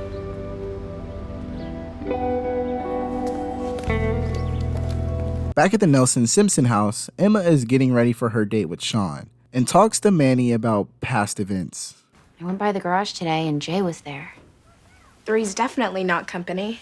Jay is Sean's best friend. How do I even begin to tell him what I did with Jay in the ravine? You were single. It was a crazy time. What are you supposed to do? Sit home and knit? I'm not sure that Sean's gonna see it that way. If he really loves you, then he should. It's time for Sean and Emma's date, and Spinner lets them have the dot all to themselves. And Emma wants to tell Sean the truth, but can't bring herself to do it. I've still made mistakes. You're talking to the master of mistakes. So you won't hold them against me? Of course not. Why? Is there something you need to tell me about? No, it's just stupid. Nothing you say is stupid, Em. You're the smartest person I know. Next day at Auto Shop, Sean confronts Jay. If there was something, you'd tell me, right? No, forget it. You're not hearing it from me. Jay, come on. After everything I've been through, you can handle it. Fine, but I warned you. All right, while you were gone, Emma and I kind of fooled around. You had sex? No. I mean, not really. It depends how you look at it. I had more than she did. I can't believe this. You and Emma. Dude, don't overreact. Look, you just broken up with Ellie. You and Emma hadn't been a thing for like years. It just kind of happened once. You said you could take it. Just shut up, okay? Shut up. Man, I'm sorry. I said shut up.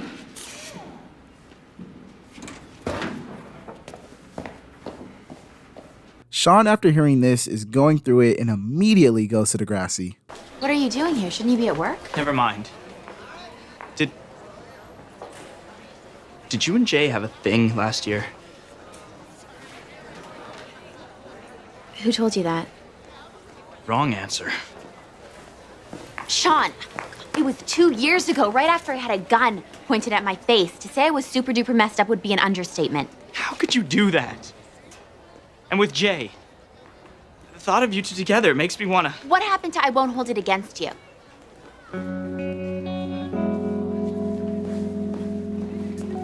Lover squirrel?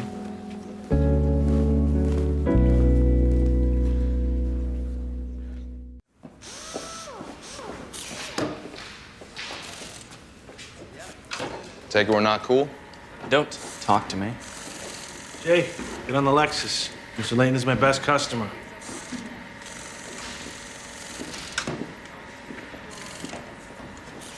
You wanna hand me that ratchet? Get it yourself. Look, it was over a year ago, man. Just let it go. I'm not gonna let it go. All right? You took something that was good and you ruined it. Just like you always do. Right. Make me the bad guy. All right, whatever helps you sleep at night. You didn't care about Emma. You used her. You took advantage of her. I didn't take advantage of anybody. The truth is, she chased me, dude. She damn near begged me to let her do it.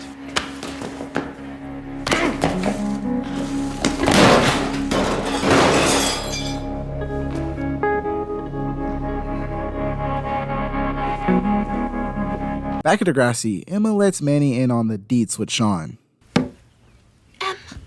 You're killing Johnny Carcassman. His heart's not gonna work with a pencil in it. I'm sorry, I was imagining it belongs to Sean, who found out about me and Jay from Jay. Ouch. Hope you had a soft landing when you fell off that pedestal. Easy, cuckoo bananas. This is one of the few classes that I'm not failing. What is it with guys and their ridiculous double standards? They can do whatever they want, but a girl makes one mistake and her rep is tarnished for life. Look, I know your little visit with Jay in the ravine may not have been on the Emma Nelson highlight reel, but no guy has the right to judge you, especially Sean. In Mr. Perino's class, he clears up the confusion with his rash behavior, but Derek isn't buying it. Sean can't handle working with Jay. Tell Tony I quit. And Derek and Danny do their presentation. But when Mr. Perino gets to the next presentation, he just won't back off. Jackson, you ready? Blank stare. Figures. Did anybody not stay up all night playing video games and looking at nudie pictures on the internet? Take the 0. Why do you have to be like that, sir? Do you have a problem, Mr. Haig? I didn't think so. All right, who's gonna butcher another presentation, or do I have to keep handing out zeros?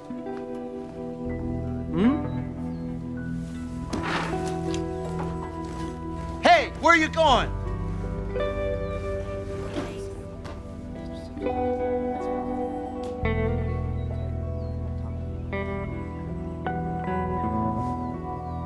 Sean won't let the past go, and he packs his shit from Emma's place. Much to stick around for. So the minute you find out I'm not perfect, you run away? Not perfect, I'd say. Well, what do you expect, Sean? I'm a real person. In 3 months, I'll be old enough to vote, to legally drink in Quebec. I'm not the girl you knew in grade 7 anymore. What happened to you? I grew up. Maybe you should try it. My parents kicked me out when I was 12. All right, I grew up in a hurry. I needed to survive. All you did was build a wall between yourself and the world to hide behind. You let me down. My parents let me down. The school system let me down. I'm just saving myself from more. So all your problems are someone else's fault, right? It's not my fault you did that to Jay. And you'll never let me forget it, will you?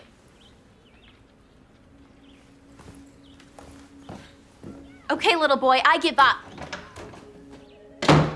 Sean, now at the train station, plans on leaving Toronto, but after he sees that special picture and a couple off in the distance, he's having second thoughts. Derek gets an investigation launched on Mr. Perino's erratic behavior, and Sean comes back.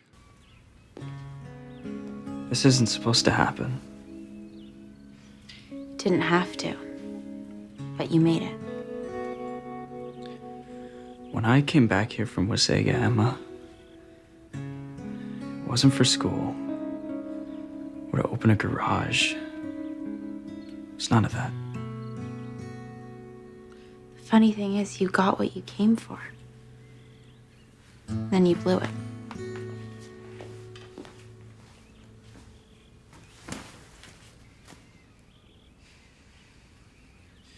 Don't give up on me. Please. I can't be perfect, Sean. I can't be everything you need all the time. Good. I want you to challenge me. I want you to call me on my crap. Sure. But if we're gonna have a real relationship, you need to save yourself from yourself sometimes.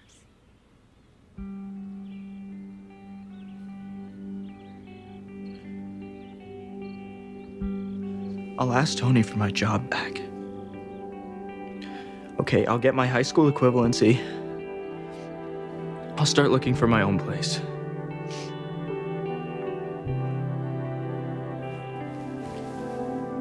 And what about us?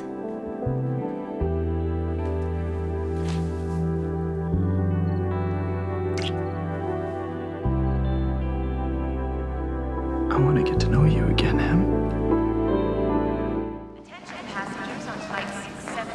Waiting for someone?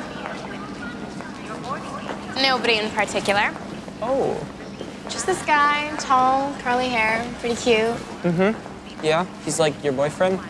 Boyfriend? I don't know, I haven't seen him for months and he hardly ever calls. Wow. Guy sounds like a real jackass. You sure you want to keep seeing him? Like I said, he's pretty cute.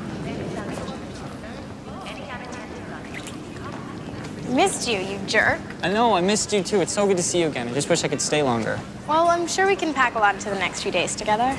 Sure, totally. Let's go by Marco and Ellie's. They've got this welcome home party or something. That was awesome. Did you write that? That one I wrote on a ferry to Vancouver Island. It's a long story. I love the allusions to Melville. Wow, you picked up on that? The night's young. Let's hear another. Yeah, man, for sure. I know you say you've been passing by, but I just saw you drowning on a shelf tonight.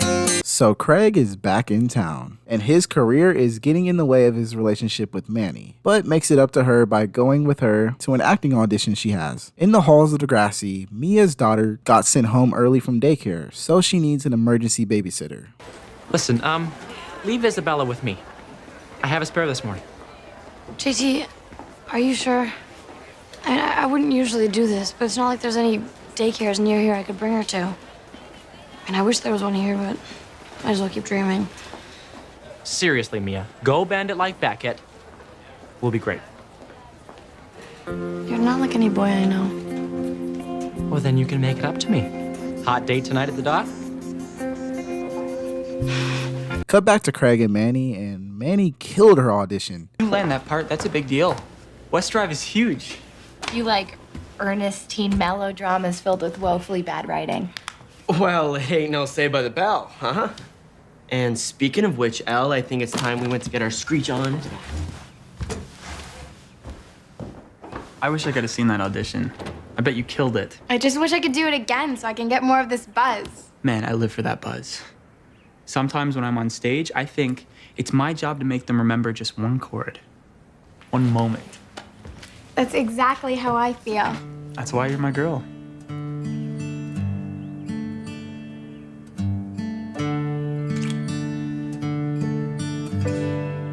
At the dot, Mia is early for her date with JT, and oh look, Liberty's here. Mia, you look pretty. Oh, thanks. Do you want to sit down? JT hasn't come yet. So, where's Isabella? She's at home with my mom. She sure is cute. Charms everyone. Well, except for when she's being a nightmare. Anyway, how are you? You seem a little bit tense. Oh, just in a quiet mood, you know? Sure.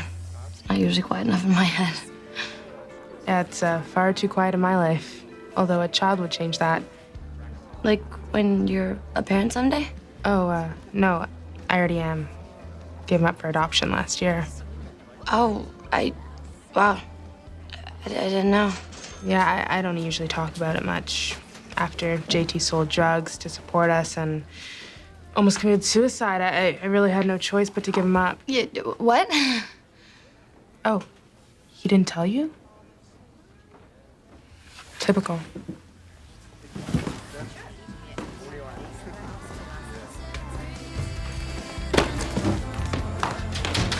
Ouch. Later that night, Manny, Emma, and Sean are at Craig's show. And Ellie's also here, which upsets Manny. But nothing could bring her mood down on such a big night. Ooh, never mind. Hey, I'm so happy to see you. All right, man, you're up. Aren't you gonna say anything? Break a leg, I guess.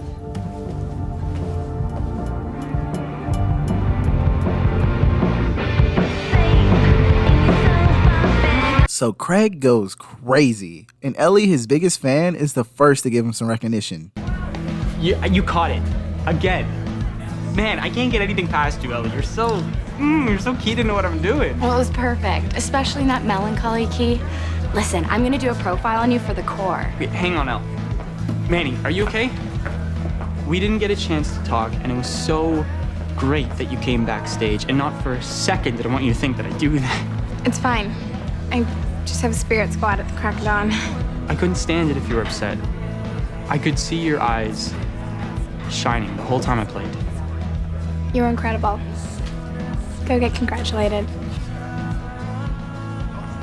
Okay. Back at Degrassi, JT tries to apologize to Mia. Hey, we need to talk. You should have thought about that weeks ago. Mia, I'm sorry. I should have told you the whole truth, but I just was scared you'd bail on me. You know I'm not judgmental. I know. That's one of the things that I love about you. You need to forgive me, please. Look, I can't do this right now. I'm tired and I'm stressed. Isabella's sick again. I had to leave her with my aunt. I've been thinking. I think that there should be a daycare at Degrassi. And I should be Lindsay Lohan. No, I'm serious. You said yourself it was a good idea. I really think that's what the school needs. And this isn't about you trying to suck up to me? No. It's about me doing the right thing. And I'm gonna do it. And Manny is over this Craig drama. And after a talk with Emma, who's no stranger to boyfriend drama recently, she confronts him at Ellie's place. I need to say some stuff. Say away. Last night with the... You said it didn't bother you. I lied. Craig, it does. Why? Why do you do it?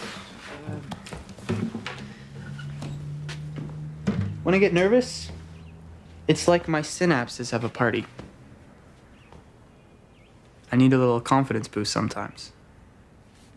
How often is sometimes? Please, I've done it like twice. It's no big deal, believe me. I didn't get the part on West Drive. Oh, man, their loss. You're a star. Listen, Ellie's having a dinner party tonight, and I want you to come. If Ellie sees me here, she'll probably poison the food. Man, you gotta get over her. She makes me feel dumb when I speak. I'm not smart like she is. Yeah, you are. You're just not book smart. Who cares? I mean, seriously, you're brilliant in every other way. So comforted right now. Manny, I'm crazy about you. That should be all the comfort you need. That boy Craig got away with words. So JT's Degrassi daycare plan is in full effect. But of course, Student Council President Liberty is not having it. You don't have to. I already know it's foolish and ill-conceived. What about building codes, JT? What about child height counters, facilities, a playground? Come on. Toby, help me out? Maybe you should let him finish his pitch. Or not. Next, moving on. Wait. Just hear me out. Our community can benefit from this. You mean your girlfriend can? Yeah, and? And so this isn't practical for Degrassi. especially since the daycare wouldn't even open for 2 years. Look, this is personal, not serious. Next. Is this Earth? You're the one making it personal. It's a good idea. We don't take pitches from irresponsible slackers with ill-researched schemes. I guess not, since judgmental robots make the decisions. A Degrassi daycare could make life easier for students. For one student. Liberty, you of all people know I'm not alone. It could help, eventually. So just to clarify here, the reason that you won't support a Degrassi daycare is purely selfish. Is that right, Ms. President? So at Craig's dinner, Manny is having trouble relating to the older kids. Really, it's just Ellie, and she speaks her mind. Well, I don't have any neuroses. Of course. Really? Because I thought being constantly rejected by guys would mess you up, Ellie. Yeah. Yeah, I feel bad that I take time to meet guys who actually like me. Oh, dear. In fact, I don't know how I made it through high school without having my breasts shown online.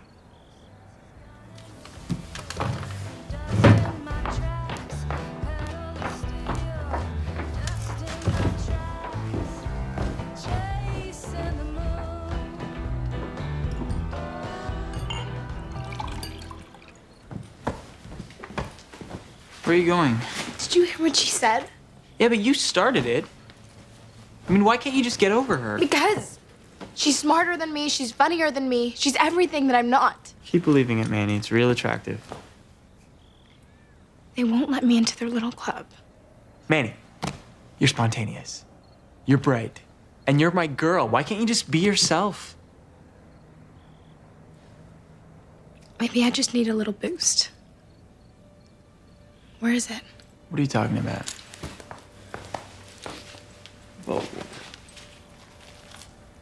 Show me. What? No. Why? Because then I can talk with all your smart friends. These are people you want to spend time with, right? Come on. This is your club. I want in.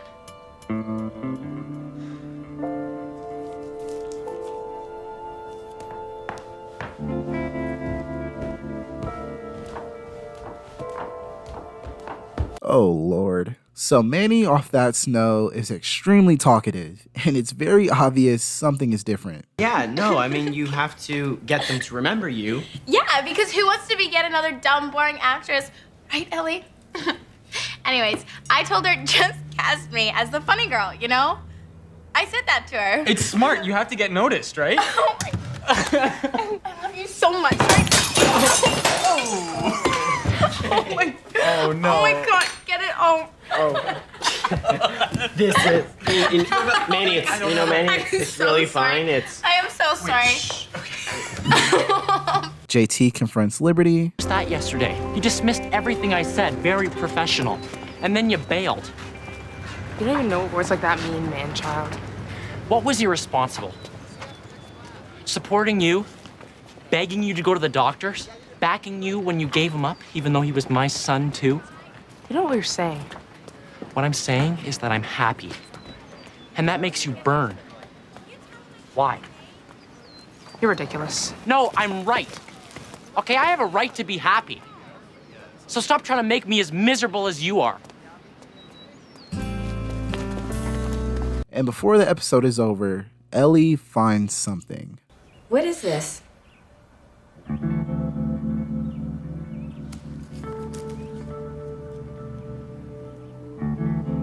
Elle, I don't know how this happened. What happened? What's going on? I never thought it would get bad so fast.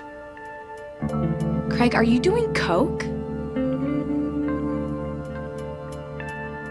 Manny is.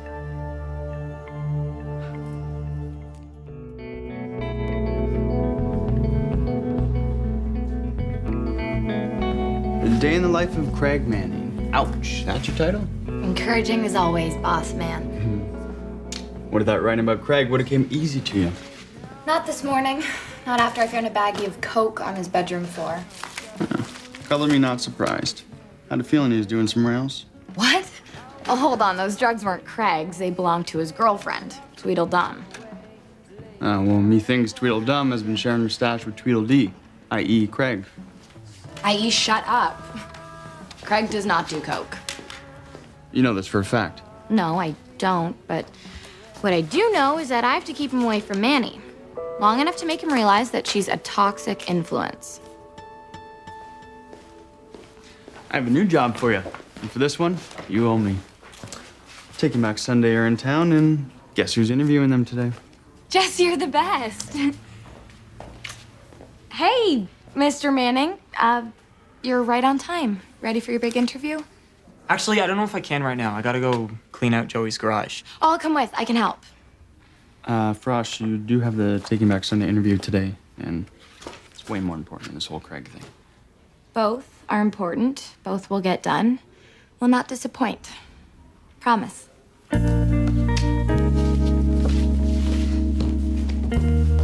The aftermath of Craig's little white lie is only getting worse, since Ellie thinks Craig would never do drugs, and Ellie's plan to keep Craig away from Manny is in full effect. On the way to Degrassi, Danny, Derek, and Toby have a run-in with Roderick and the Lakehurst losers. The losers from Degrassi. Listen up, dorks. Lakers has declared war on your school. Why? Ask your friend the mascot. JT York.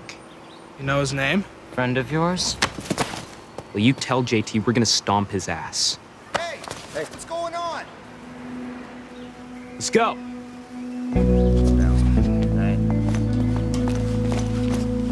Ellie's latest journalism job includes interviewing a local band, and Craig tries his best to catch up with Manny, but Ellie's not letting that happen. Craig, I want you to meet the band. Guys, this is Craig Manning, local singer-songwriter extraordinaire. Hey, Adam. Hey, it's great to meet you guys. Make Damn Sure is one of my faves. Actually, I even do it in my set. Real different version, stripped down acoustic. Oh, I wouldn't mind hearing that. Right now? Yeah, you want to grab a guitar? Sorry to interrupt, guys, but Ellie, we do have a deadline, so... Yeah, there's always time for a song, though, right? Go on.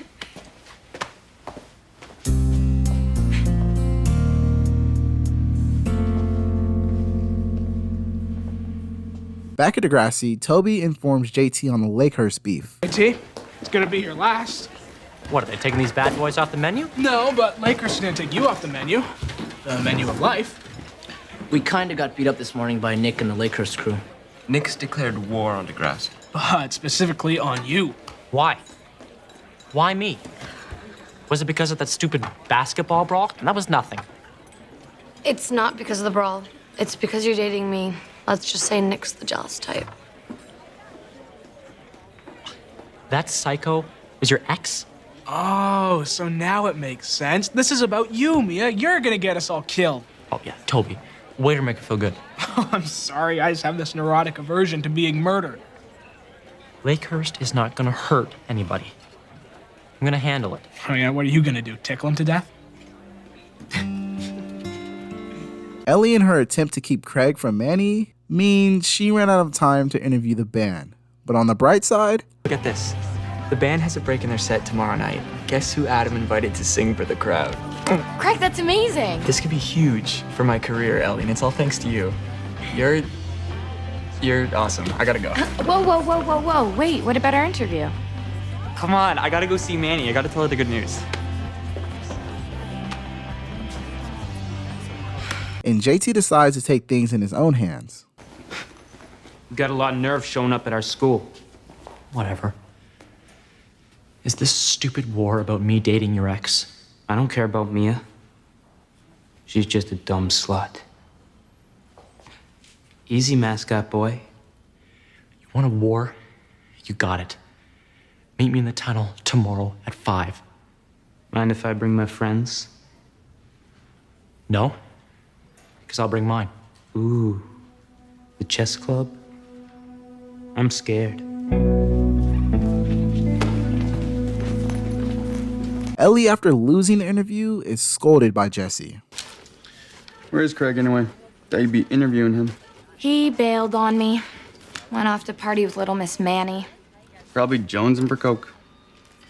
Nice. Look, my best friend used to be an addict, okay? I can see the signs pretty clearly. You can't see anything clearly, not when it comes to Craig. Jealous much? I'm not jealous as some failed singer-songwriter loser that you're still crushing on.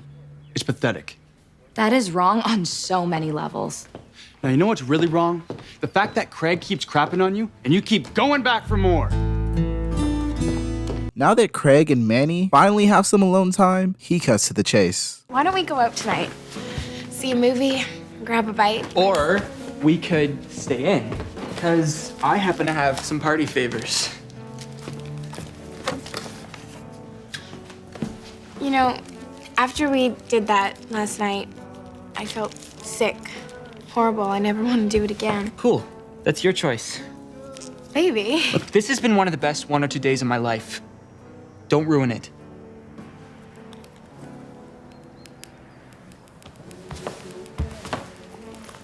What are you doing? I'm about to ruin one of the best 1 or 2 days of your life. I'm dumping your ass, Craig. Bye.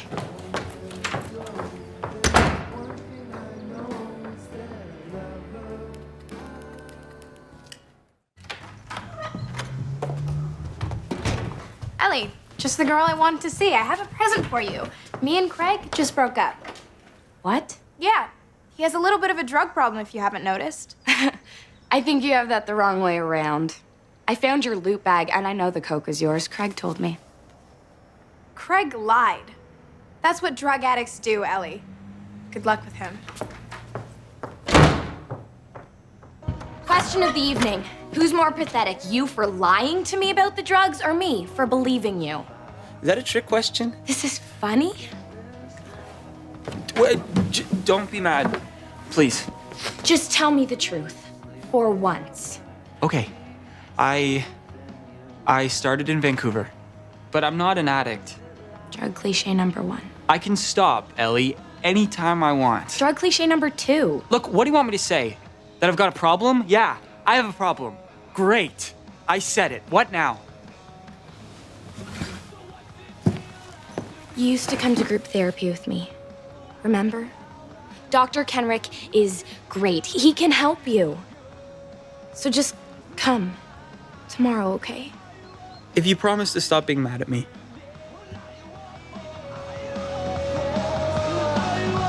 So the Degrassi versus Lakehurst brawl is on.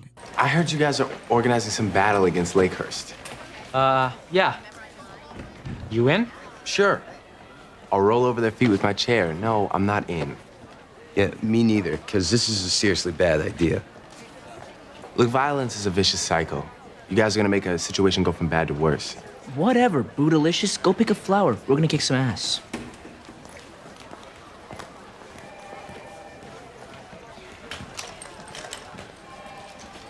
This isn't like you, JT. Thought you'd be smarter than this. Well, and I thought that you'd offer to join me. Well, I'm not gonna fight Lakehurst. You're being an idiot. You're being a coward. Some best friend.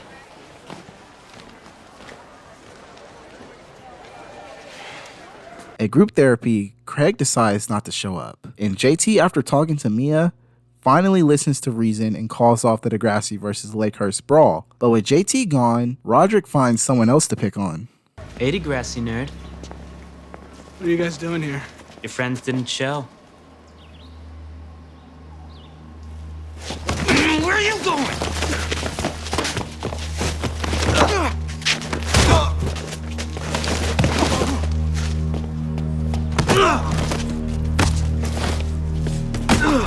Ellie searching for Craig goes to his gig and...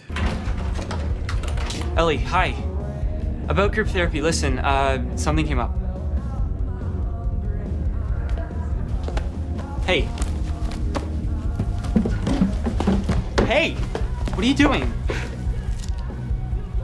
Either you stop now, or I call Joey and tell him about this. And this will all end. The touring, the music career, finished. Come on, why would you do that to me?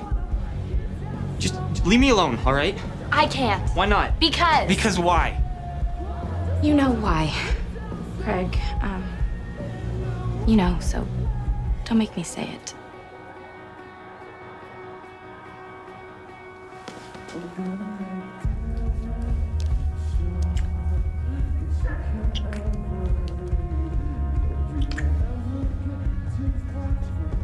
I love you, Ellie. I love you too.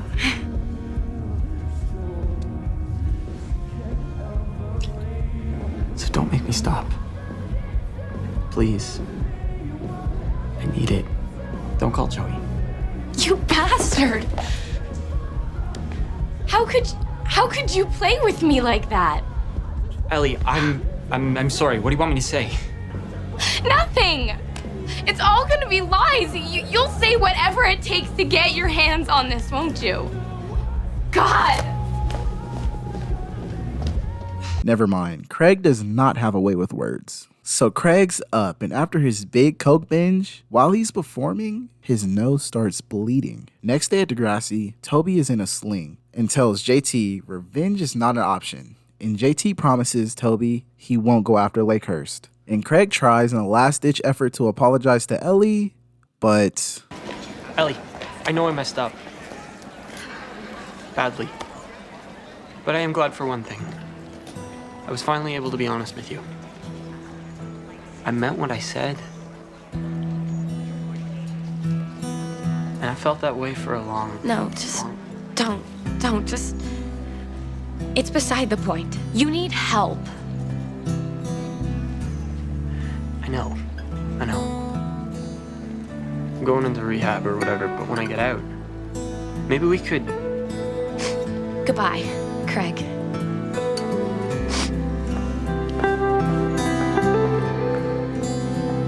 So episode 11 opens up with the aftermath of Craig and Manny. Manny is obviously upset Craig coming back wasn't what she hoped for, but with her being upset, Emma tries to cheer her up, which leads to Manny coming up with, We should have a party. Or we could rent a DVD, just you, me, and Sean, cozy and quiet. Or we could have a party. Okay, let's just say we go against my mom's specific orders not to have a party.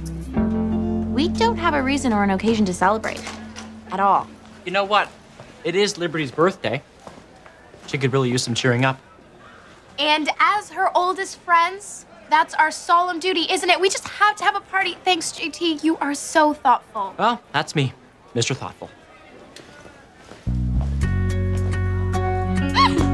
So after the intro, Manny lets Liberty on the big news, but Liberty isn't reciprocating. Because we are gonna party like it's your birthday. Because it actually is.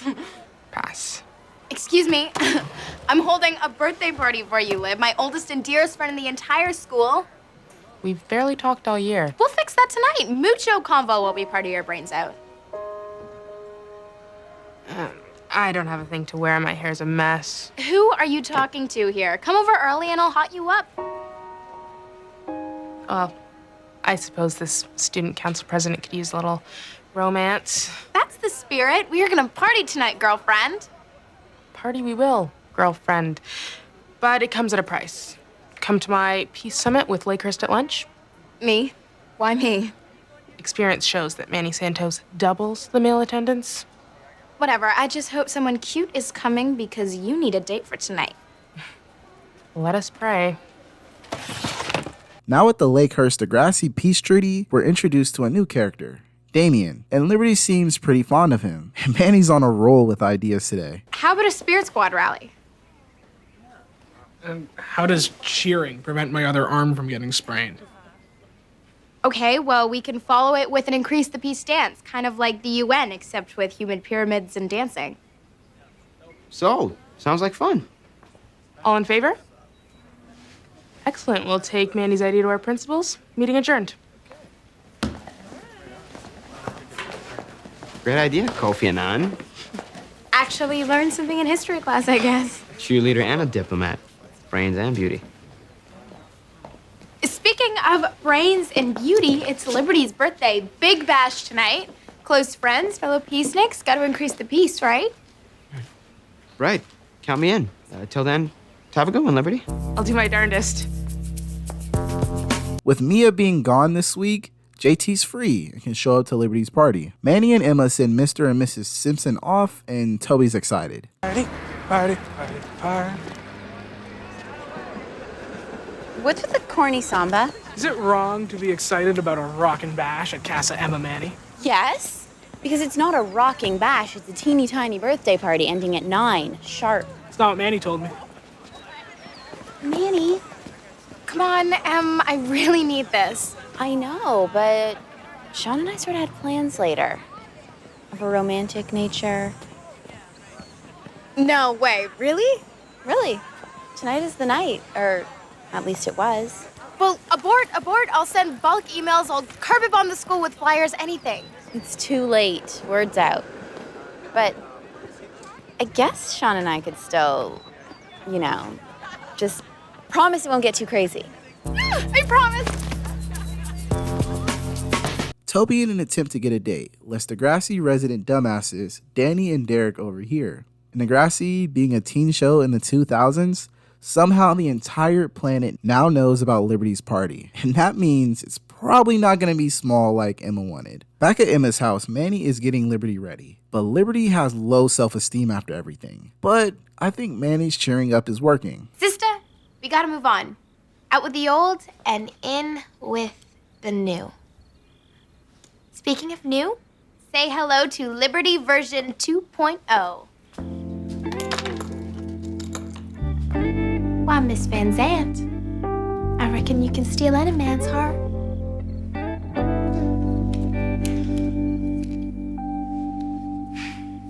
Now at the party, Emma is getting ready for her night with Sean. And there's someone at the door. Surely it's not an absurd amount of people. Marco! Bitter and Ellie. We brought snacks. Hello, ladies.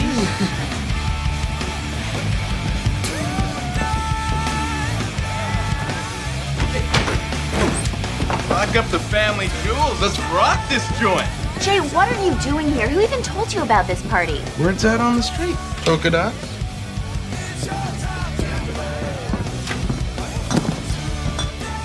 Oh, great. It's them.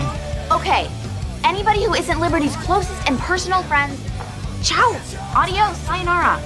Such a cold greeting from such a hot. Shut it. Hey, if you idiots are here to start something, don't even think about it. Okay, let's take the testosterone down a notch. Come in, have fun, but please increase the pace. Consider us Lakehurst ambassadors. So this party is lit as fuck. Even Toby got in on the action. But this party, while lit as fuck, is getting out of hand. And Emma may have poured a bit too much in her cup. It's all right. My therapist says I gotta learn to chill. Does Mexico know you've taken all their tequila? Drink this.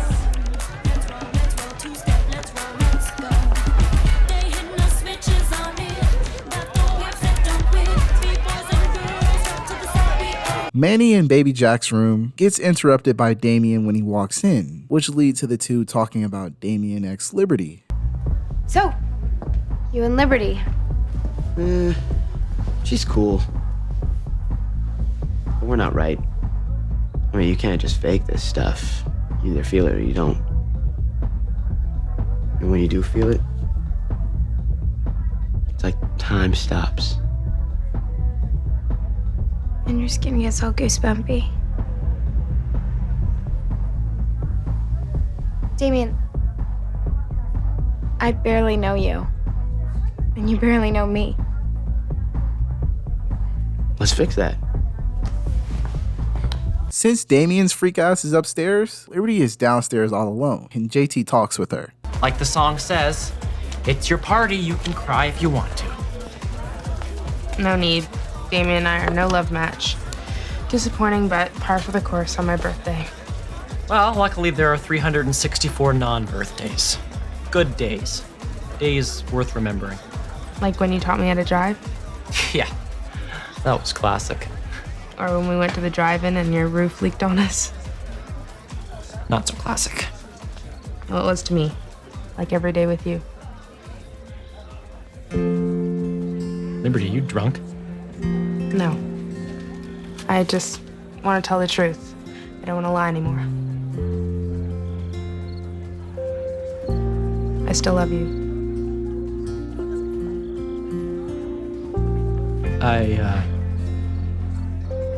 Wow.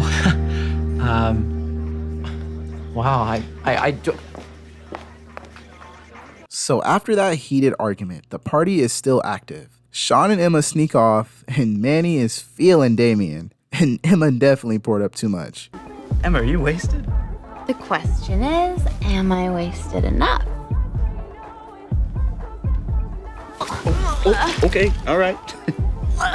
Oh, margarita meet wastebasket meet margarita. So Ellie and Manny make up after fighting over Craig all last season. That little voice inside my head, it wants me to apologize for what happened with Craig. He fooled both of us, and thankfully he's far, far away now. It's funny though. I'm so incredibly pissed at Craig, but I still think about him. Worry a little. Me too. He really messed with us.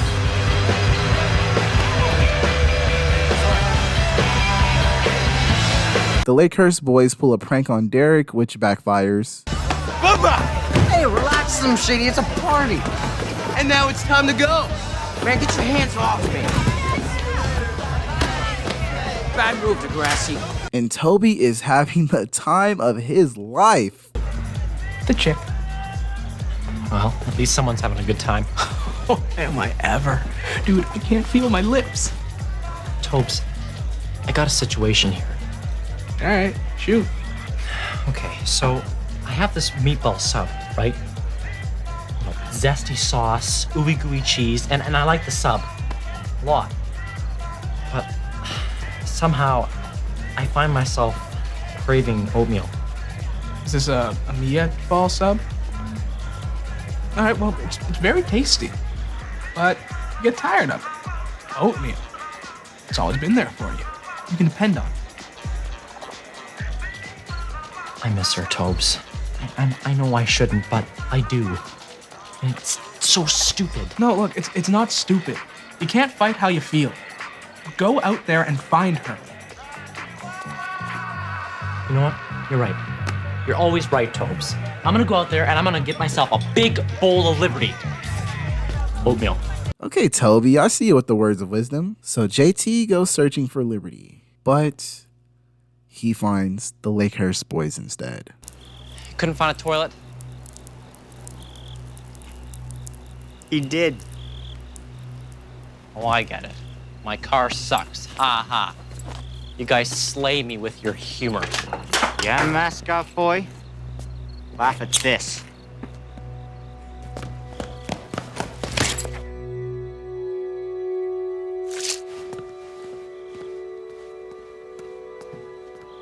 Man, what the hell did you do?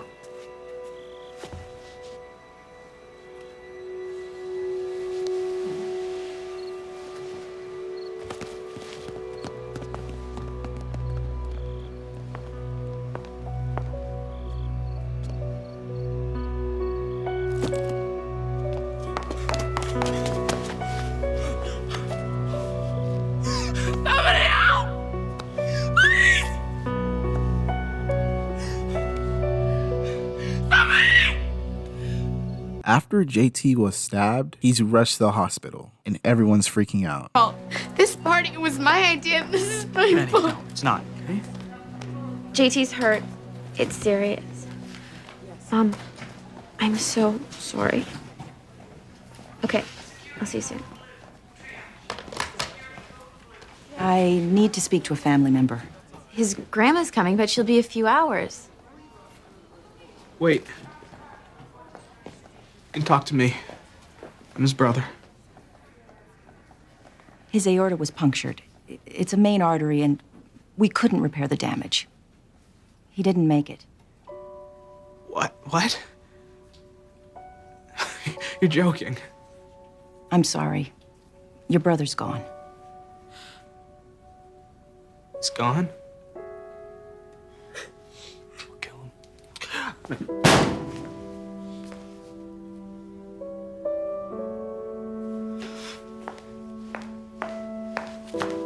What happened? Is he okay? What did the doctor say? Toby!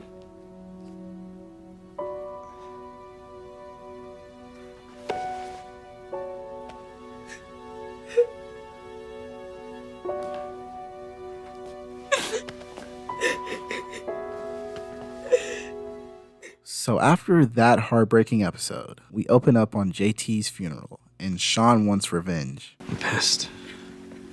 I mean, killing JT for no... The guy's a psycho. How are you feeling, sweetie? Yeah, we're worried about you, Lib. You haven't said a thing. I have nothing to say, Emma. Excuse me. Please leave me alone, Toby. Look, I understand if you don't want to talk. Well, I'll just stand here. Everyone expects me to be like Mia, crying my eyes out. I can't. JT wouldn't want you to. You know, this is all wrong. All these flowers and organ music and people bawling. JT would hate this. You're right. JT would probably put whoopee cushions on every seat if he could. We need to do, like, a memorial or something at school. You'll help me, right? You can find loads of volunteers. Yeah, but I'm asking you. Because I don't know if I can do it without you. Damn, Toby, what happened to bro code? So everyone's seeing the school psychologist to deal with JT's death. And Mia desperately wants to know what was the last thing JT and Toby talked about. I heard that you were the last one to speak to JT before he died. What did he say? It's just talk. Nothing important. No. Just tell me, please. Honestly, we talked about oatmeal. And how he really wanted a bowl. So he didn't say anything about me at all? I'm sorry, Mia. It's just oatmeal. Toby. Is that really what JT talked about? Well, no. I mean, yeah, but by oatmeal he meant...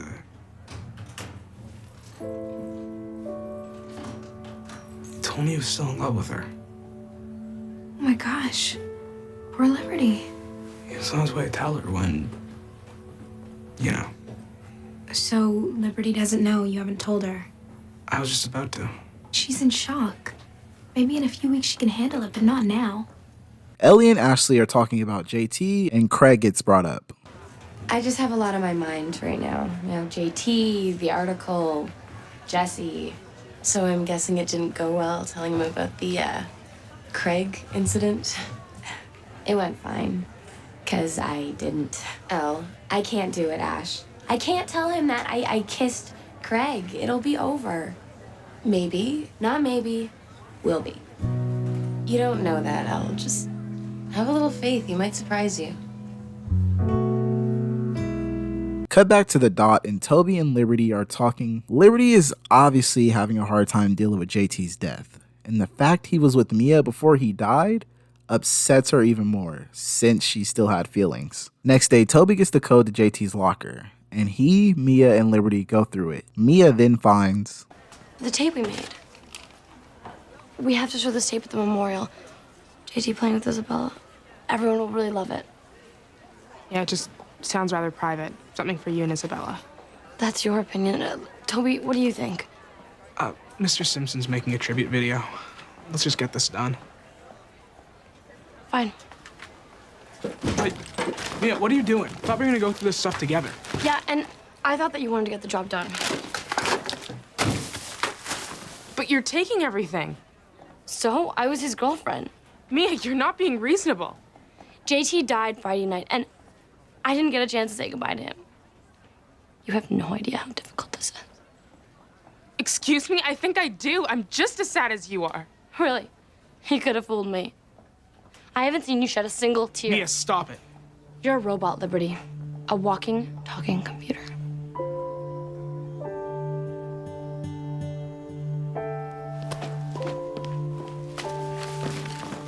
What are you doing? I'm not doing this, Mia. Not until we're ready. Whatever, Toby. Who made you boss? Toby then chases after Liberty and asks her out to a date? Tell you what, why don't we get away from this for a couple hours? Certainly, but how? Road trip? Excuse me? You heard me. Come on. Ellie and her boyfriend Jesse are patching things together, and he gives her a cute booklet full of free favors she can use at any time. Ellie appreciates it, but she has something to get off her chest. Anything else to say? There's kind of an expected response here. 3 words, begins with I. I kiss Craig. You what? I'm sorry, Jesse. I had to tell you. Please don't be mad. When I saw him, all these feelings came rushing back, but it's totally, completely over between us. I get it. Craig meant a lot to you. I'm not mad. Shouldn't you be? I mean, even just little. Those to live in glass houses. Look, I haven't seen you in weeks, Ellie. I didn't know which way was up. The other night I was at a bar and there was this girl. Let's just say I made a mistake. What kind of mistake? How bad? Not the worst, but bad. Look, you're honest with me. I felt I owed it to you. I don't need your guilt prize. Toby and Liberty's date is off to a bad start when Toby's car breaks down. But Liberty's been in need of something to get her mind off of JT. That is not what I meant. Back to Degrassi, today is the Degrassi Memorial, and things are a little hot between Toby and Liberty. Morning. If I didn't know any better, I think something was going down between you and my sister. What? What? No, come on, that's crazy talk. Good. 'Cause if not, Danny would have to choke a dude. Does Danny have to choke a dude, Toby? Relax, man. We're just friends.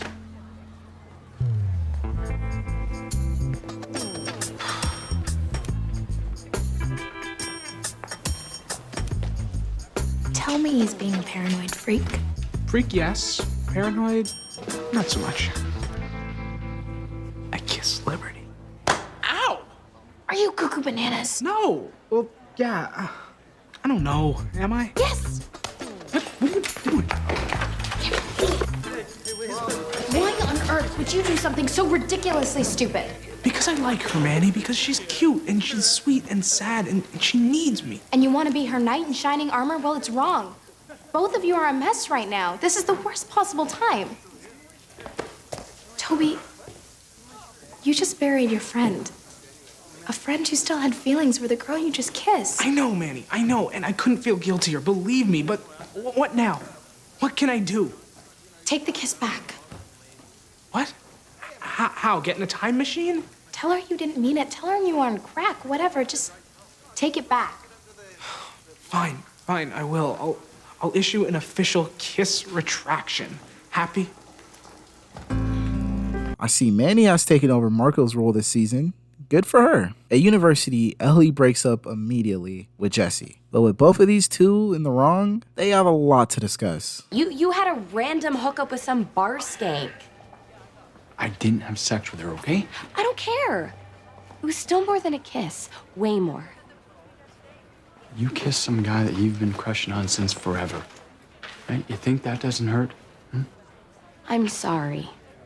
I'm sorry too, okay? So, can we just get past this, Kate? Just move on?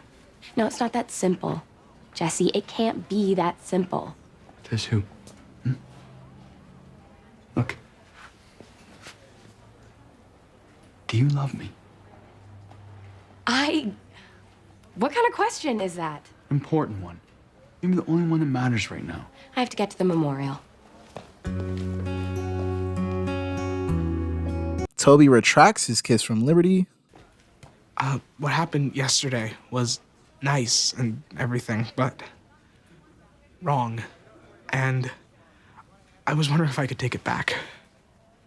The kiss, I mean. It's not a library book, Toby. You can't just return it. Yeah, I know. I was just hoping that in this case we could make a special exception. Toby, do you like me? Yeah, a lot, actually. Well, I like you too. Problem solved. Well, that didn't work. JT's memorial starts, and we get a wonderful slideshow of pictures from when he was young and at Degrassi. And at the last minute, Mia wants to show her video, but Liberty says no, since they have no time. And Toby agrees with her. It's not about sides, okay? Why are you getting so upset about this? Because it's the principal. Why did Liberty get to say anything to do with JT? He couldn't stand her. It's not true. Oh, really? You wanna know what he used to call her behind her back? The Liberty 3000. He told me he hated her. Funny, because I seem to remember him telling me the exact opposite. What? When did he say this? Just forget I said anything, please. No, I can't just forget about it. I need to know, Toby, when? It's right before he died. The thing about oatmeal, he meant Liberty. I'm sorry, Mia, but he still liked her. You suck, Isaac. You suck so bad.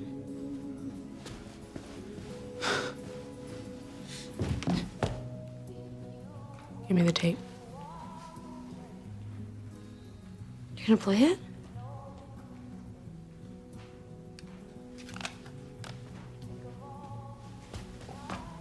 Liberty, what'd you hear? Everything. I can't believe you.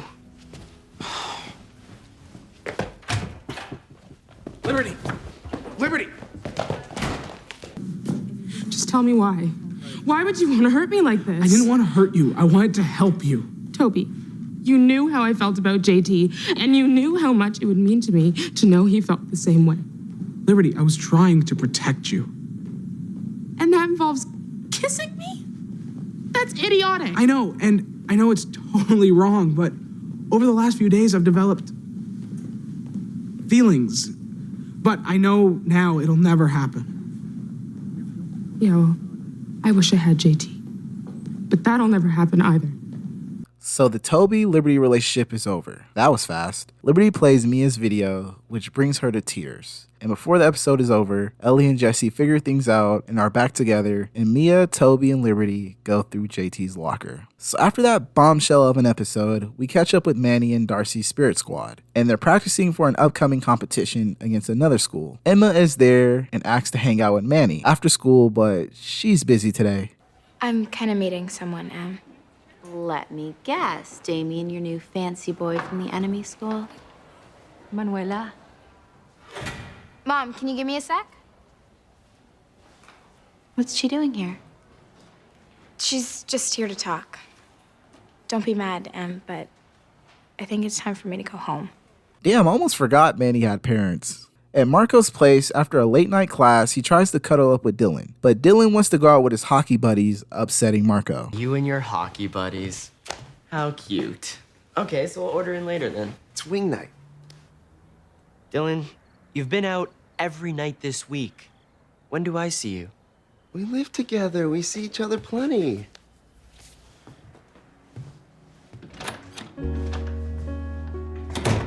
Bye. Back at Degrassi, Manny and Darcy try to get their star recruit, Mia, back. You guys, forget my boyfriend? Your mascot, JT York, was killed 2 weeks ago? Thanks, but I'll pass. Of course, Mia, we understand. Sorry for asking.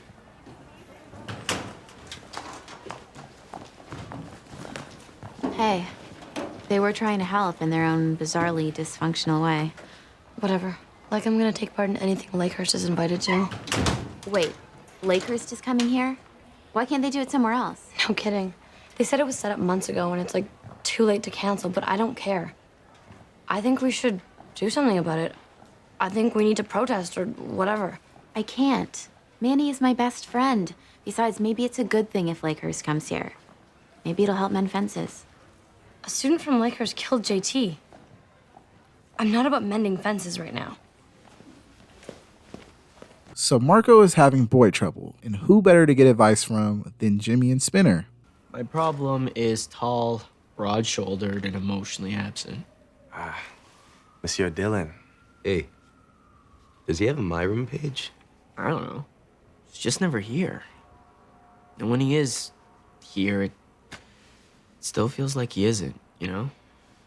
It happens, my man. The heat cools. You just gotta chase the romance a little. You feel me? My room page. Spin, shut up. Look, it's all about the 4 C's.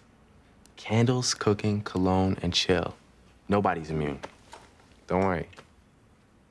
So Manny and her new love interest Damien are on a date, but she promised Emma after they would hang out and eat popcorn and watch movies. So Damien says this. I thought we were gonna chill tonight. I'm sorry, but I totally promised Emma. I know, but between your spirit squad and my student council, I never get to see you. Just really want to talk to you, you know? Wow, those guys aren't after me for conversation. Well, not most guys. Come on, Manny. Hang out with me tonight.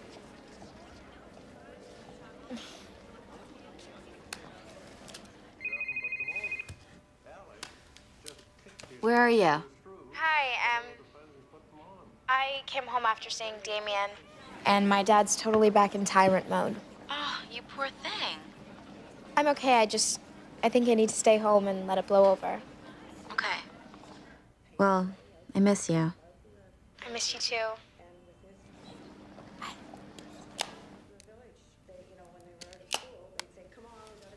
Marco tries taking Jimmy's advice and cooks for Dylan.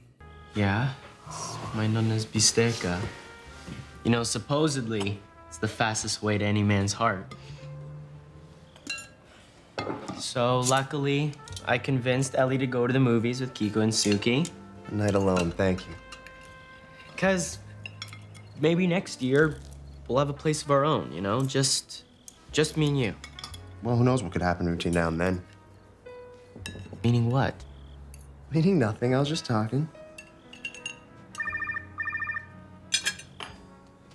I gotta take this. I thought your phone was dead. I guess it recovered power or something. Funny, huh? Hello? Yeah, it's funny. At Degrassi, Emma's not dumb and knows Manny flaked on her. Cover for you? Of course. I'm not sure why, since you totally blew me off. I'm sorry. I just really, really, really like Damien. Things are just so good between us. Class, today we're going to start on King Lear, a tragic tale about sisters fighting for what they think they deserve. How good can it be? You've known him for 2 weeks. Come find out. I'm meeting him at the dot after school. Bring Sean too. I want us all to be friends. I'm not sure that's a good idea. Please, please, please, please, please.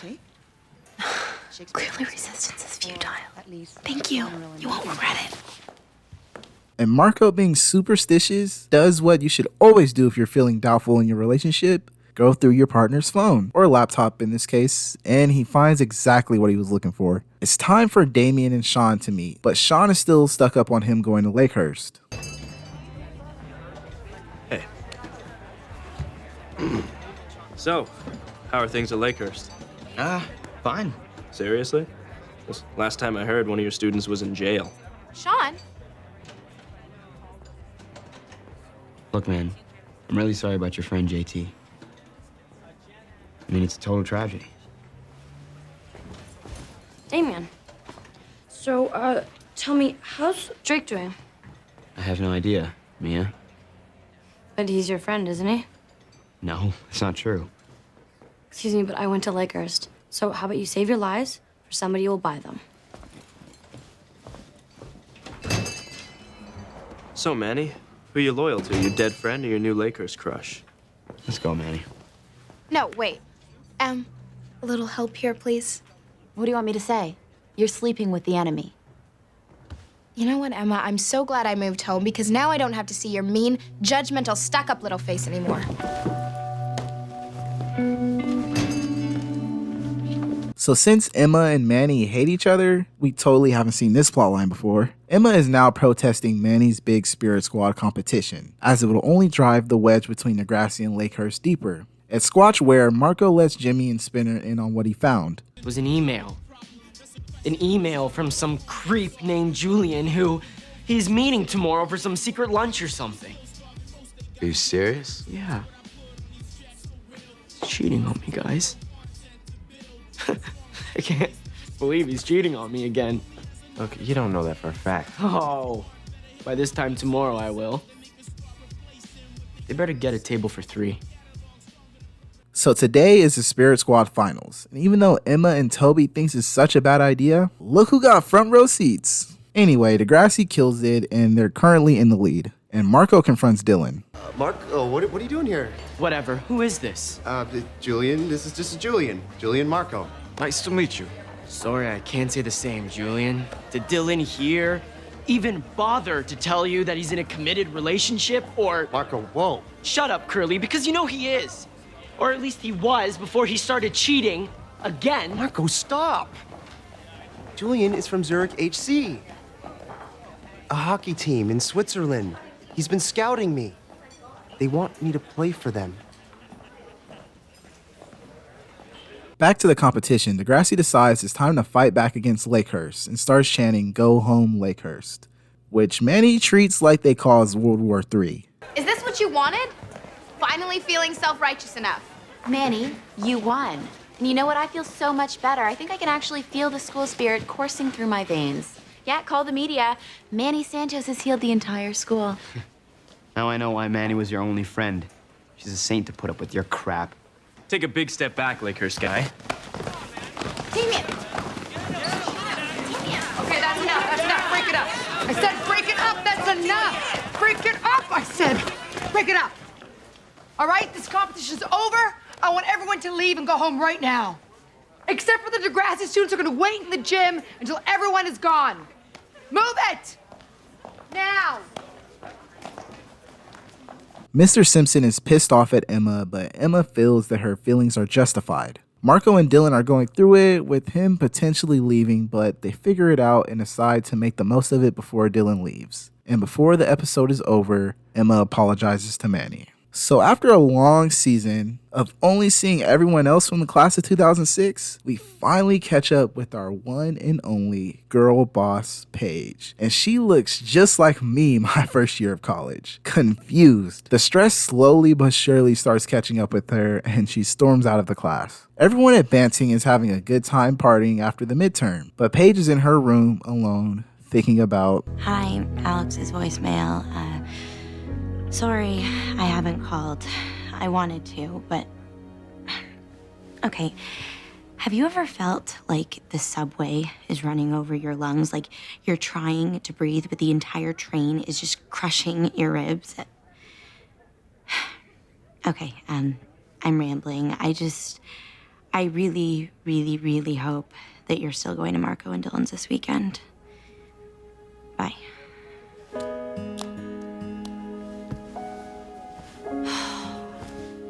So Paige tries asking her professor for help, and her professor lets her know Banting isn't for everyone, honey.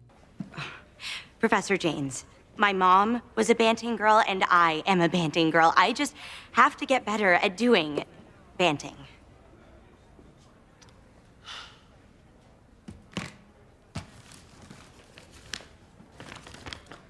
Take home midterm. Thank you, thank you, thank you. I know I can do better this time. Along with your 20-page essay on international branding and the chapter summaries, you're late on.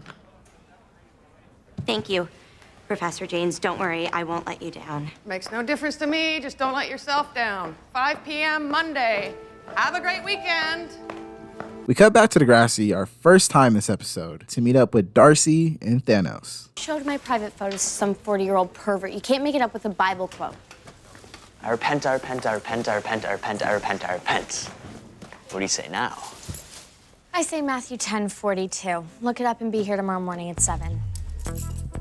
On a Saturday? Buses don't even run that early. Whatever. It's up to you. Back to Paige, we finally get the Palix reunion. You like? I made it myself. Feeling hostile, are we? It's not hostility, it's affection. The message you left sounded like the fabulous Banting girl needed a little bit of a cheer up. Yeah, because the fabulous Banting girl has 12 tons of work to do. Well, now I'm here. And we have some serious catching up to do.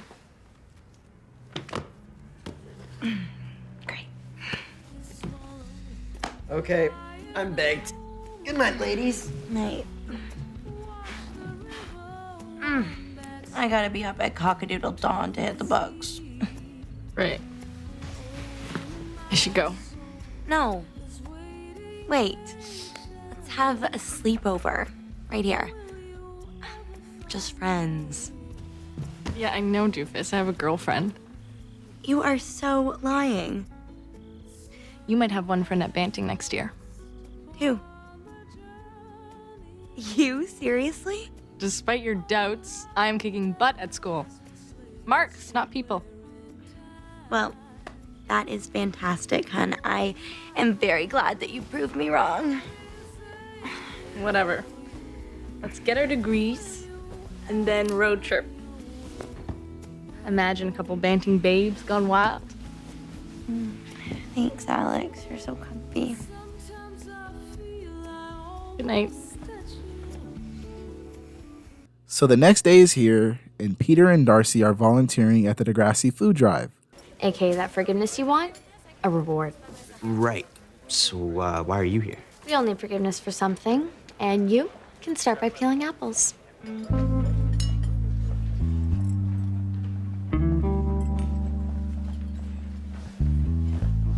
Oh, and Peter.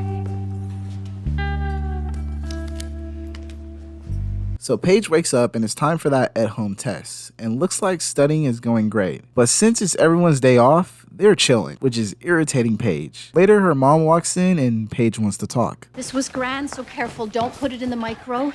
Here's the walnut stuffing recipe for Dylan. Remind him just a touch of sage. Oh, Mom, can you come in for a sec? I'd love to, but the contractors. But your daughter wants to tell you something. Oh, can it wait? Sorry, what is it, sweetheart? Never mind. Compared to renovation hell, it's nothing. Unlike the contractors, you've never let me down.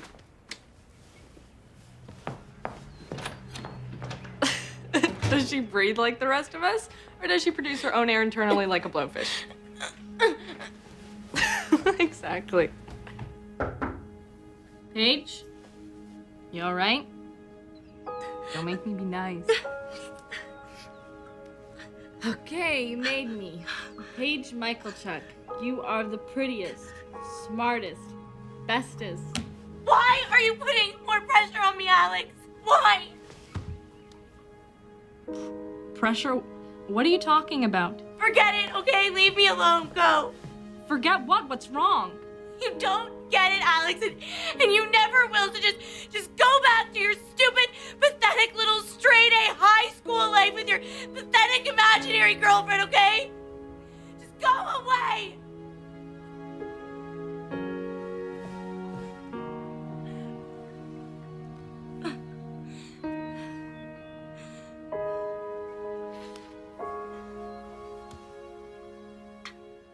So to only add to the ever-growing list of problems, Marco's parents are visiting to meet Dylan's parents tomorrow, and these boys can't cook. So Paige volunteers. Marco's parents then show up, followed by Dylan's, and dinner is served. Wash soup with frizzled leeks and creme fraiche. So gourmet. She's such a talent. She won the Brownie's Best Brownie Award when she was 6. I always wish I'd had a daughter.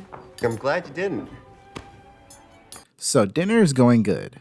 Until... Are we late? We brought buns. I made buns. Don't be rude. Hello, Alex. Dylan?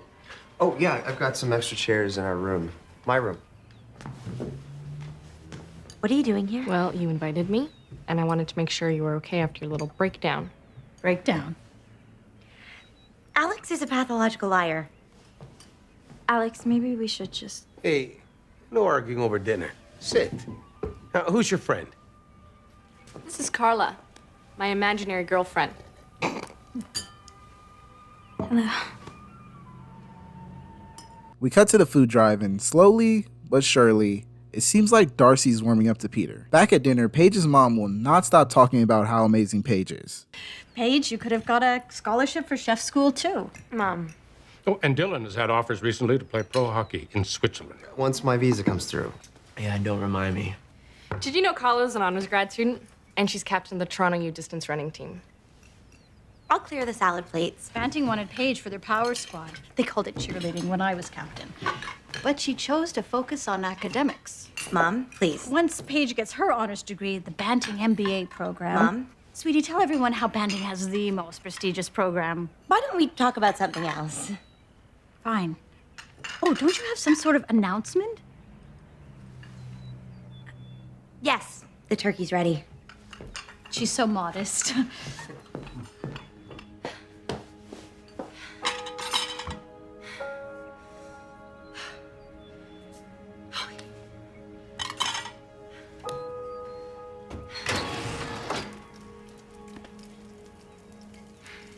Peter offers Darcy a ride home, and Paige gets the turkey. Here it is, complete with traditional Michael Chuck family walnut stuffing. Looks delicious. Paige, let's hear your news. Really, it's more of a dessert and coffee kind of thing. Dean's List? A bursary? New boyfriend, Who wants white and who wants dark? Take white.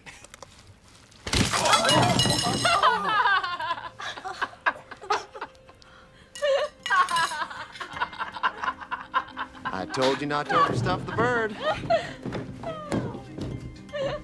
Oh my god. Traditional Michael Chuck family walnut stuffing. We still have Brussels sprouts. Yummy. And carrots.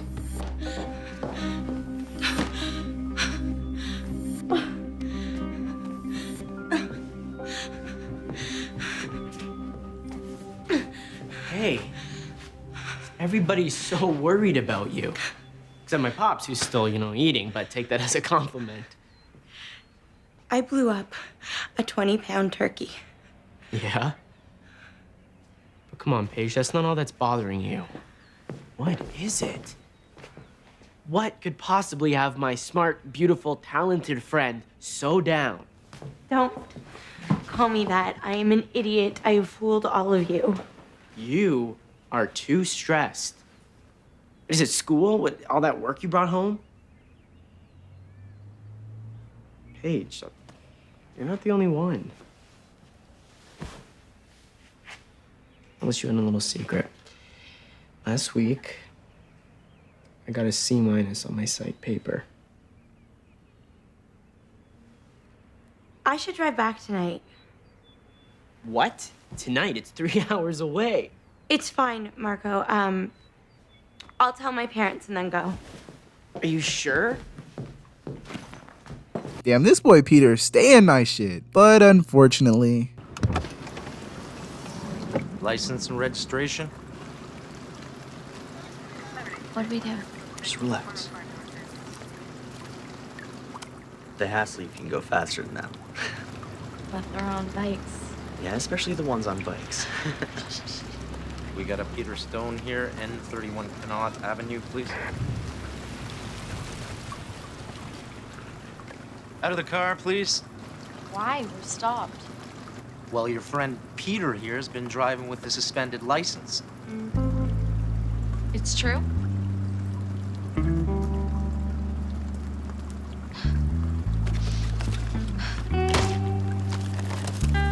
I cannot believe I actually started to like you. You'll never change.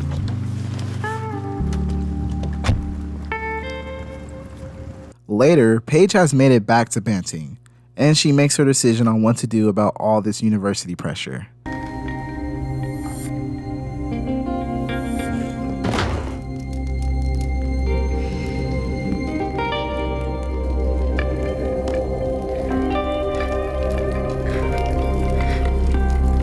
So after that whole fiasco, Paige is planning on using this as an excuse to get another extension on her paper. But hey, look who's calling. Alex?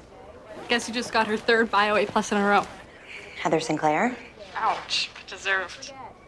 Any chance a marketing guru can forgive a science geek for being an obnoxious turkey? Are you actually apologizing?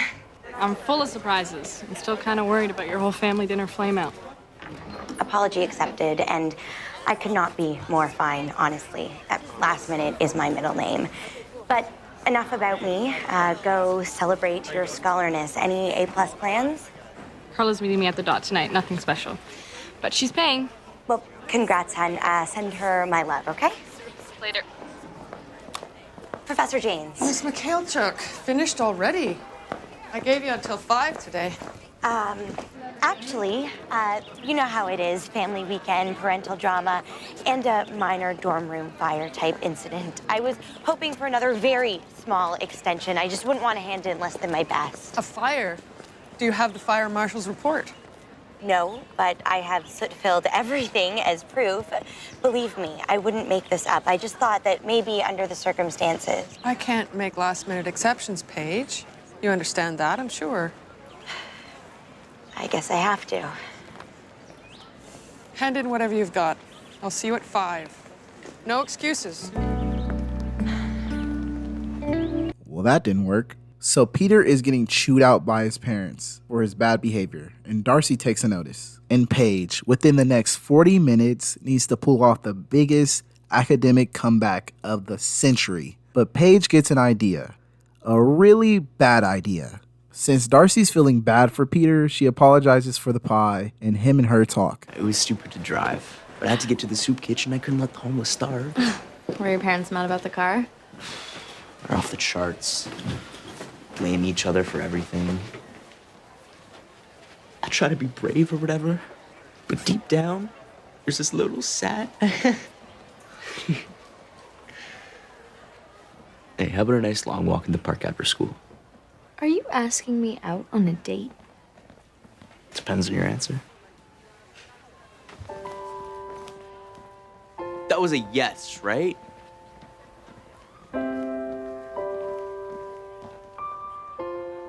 Cut back to Paige and her fake-ass essay, and the professor knows something's off.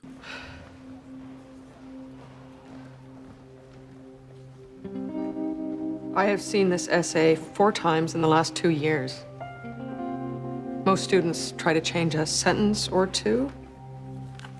Professor Janes, with 300 students, these essays must all just start to look the same. Don't insult me.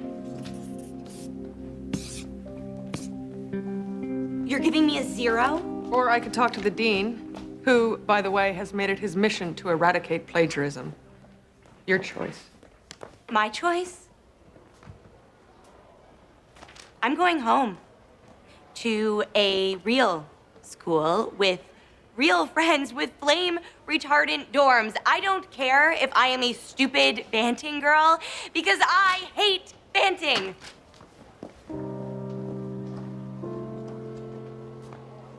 So Peter keeps proving that no matter how good he seems, he will always be the bad guy. When he tricks Darcy to go on a date with him, but he just needs someone to sign off on his community service papers to prove he was actually there. At the dot, Alex is celebrating all her recent academic success with her new girlfriend. And look who's here. Either you're in Toronto midweek or the St. Root Beer. Dinner's on me. Okay, my mom. To Alex, the newest scholar on Degrassi's block. Did you have 3 hours to poach my drink? Yeah, you must have been thirsty. I drove 3 hours for a great reason, but tonight is all about Ms. A+, the brightest Nunez ever. Oh, did you know that she turned down Paradiso Bistro to come here? I'm not saying she's perfect. Should I leave you two alone? Now, I want to hear all about a day in the life of an honors grad marathon runner at Toronto U. Well, it's not that interesting.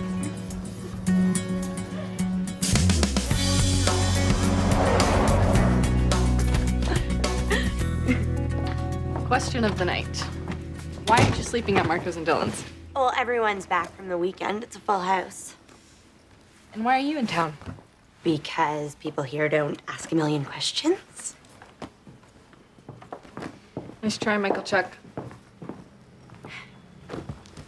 I don't know. It was so chaotic with all the family and the schoolwork. I was just craving some happy. Some you. And we're gonna stay this close forever, right? Depends. Are you gonna scream at me from behind any bathroom doors? But see, I did that, and 3 days later, you're making me a couch bed. I'm crazy, and you're so strong. Even perfect banty girls need to let their hair down once in a while. You're the only one who has any idea. Oh, it's a school night. I'll check you in.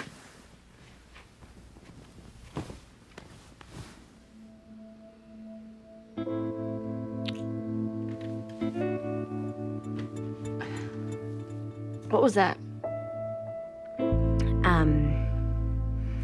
Goodnight kiss. After that awkward kiss, Paige is sucking up to Alex by making her breakfast, but Alex is standing on business. Are we gonna talk about what that little smoochy smooch was all about last night? Oh, you mean that thing that never happened? Okay. You've driven here twice this week. And for what? To cook a couple meals? It seems kind of strange, even for you. Okay, Veronica Mars, I miss home. Okay, what's in these waffles? Nothing. I'm happy and I have a plan. Is tonight still karaoke night? Uh-huh. Well, then round up the troops. I have a feeling I'll need to celebrate. I knew I wasn't the only reason you came back. Do I even get a hint?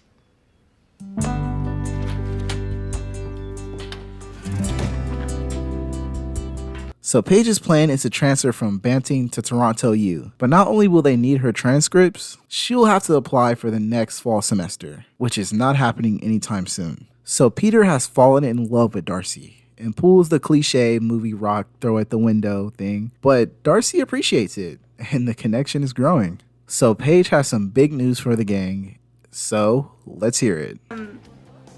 Well, yours truly just got a huge scholarship to Toronto U. I'm moving home. In the middle of a semester? Yeah, they made an exception, so are we gonna do this or not? You bet. Busted, Maestro. I don't change my mind for anybody. I won't waste my time. Not for anybody. Won't share my life with anyone but you. So when are you gonna tell me why you really left Banting? I already told you. Yeah. Big mid-semester scholarship. Thing is, you already had one. Banting is not what I expected. I mean, I'm kicking butt, but it's so lame.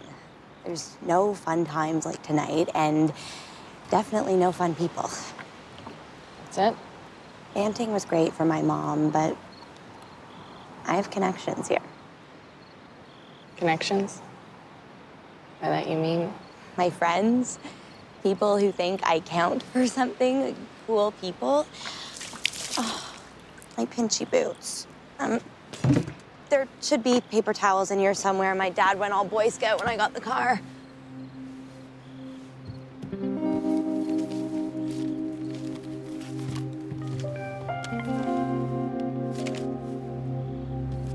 Did you find anything? Yeah. I sure did. Ow. Ew. Peter still has no freedom, and his parents quickly ruin his plans with Darcy. Paige is now planning out her new life after Banting, but since Alex knows the truth, she calls. Mom? Hi. What are you doing here? We need to talk, Paige. You have some explaining to do. What's going on? Alex found some essays, some tests in your car. You did this? I'll let you guys talk.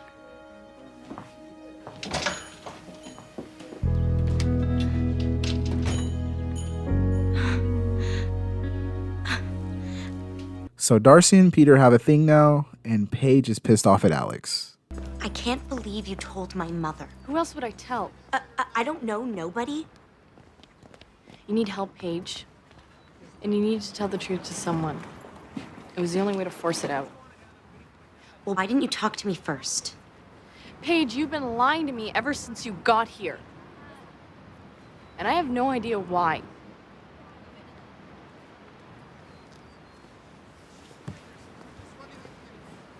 I've always kind of felt like you looked up to me. And I want you to be proud of me, but the truth is I'm just a loser. And you used me to pull some big crazy scam? I'm sorry, Alex. I didn't know who else to turn to. Next time you need a safety net, call the fire department.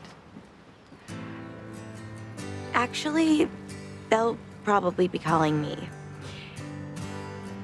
I kind of burned down my dorm room. Seriously? Wow. When you flame out, you really flame out. What am I gonna do? That's the thing, Missy. What do you want to do? So Dylan has made his decision, and he is moving to Switzerland to further his hockey career. Of course, to the upset of Marco. It's in 6,497 kilometers away. So Paige is back in Toronto, and she's moving in with Marco, Dylan, and Ellie. Her and Alex talk about finding her a new man, and she's eyeing Spinner. So Paige is now the manager of Squatchwear and tries to get an ad in Ellie's boyfriend's newspaper. But after that robbery, Squatch Designs is kind of broke, so Paige tries to strike a deal. Well, what if I told you that in lieu of cash, our designer Jimmy Brooks will design t-shirts for the Corps? I'm sure you could use them for promotions. And once we fix our cash flow issue, we are going to present concerts by local bands under the Squatch banner. The Corps could co-sponsor. Good ideas. Great ideas. Thank you. So, do we have a deal? Count on it. Emma is ready to take things with Sean to the next level. Maybe you don't realize that you've told me this before. Maybe you don't realize that this time I mean it. Wow. You're not messing around, sister. Paige is going on a date with Spinner, and Alex does not approve. Play the field. Be a pimp. Oh, I am the maddest of pimps. And here comes my date. Spinner? Cute, funny, worldly? Lose the lesbian filter, hun. He is cute and funny. It's 2 out of 3. Give my best, dear Carla.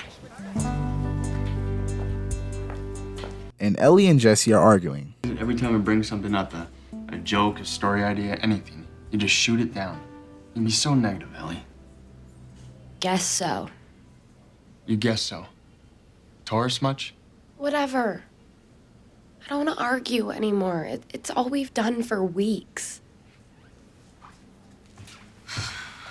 Arguing was better than this. Not to mention all the movies and dinners and laughs we used to have. That's why we need to end this. Before it ruins what's left of us. See you at the staff meeting?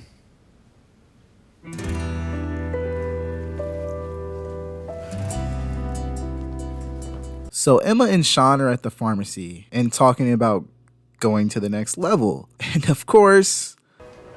Damn, Sean, what are you doing here? Well, I'm late for work. Later, Sean. Em, are you sick or? No. It's just that, well, Sean and I are... Snake? Oh, God. I'm an idiot. Sorry. Does your mom know about this? Yeah, we had the talk. Cool. I just, I didn't know. Well, I will see you at home for dinner. Sure thing. Later, skater. So Spinner and Paige aren't dating, but they're like... Friends with a benefits package. Those are benefits I could live with. It's the best of both worlds. Cash is the way we rock it. You said that without laughing? The moment overtook. It just felt so good to mac on Spinner with impunity. Great. I have class with him in 20 minutes. I'll try to ignore his big, dumb, grinning face. Jesse, hey. Hey.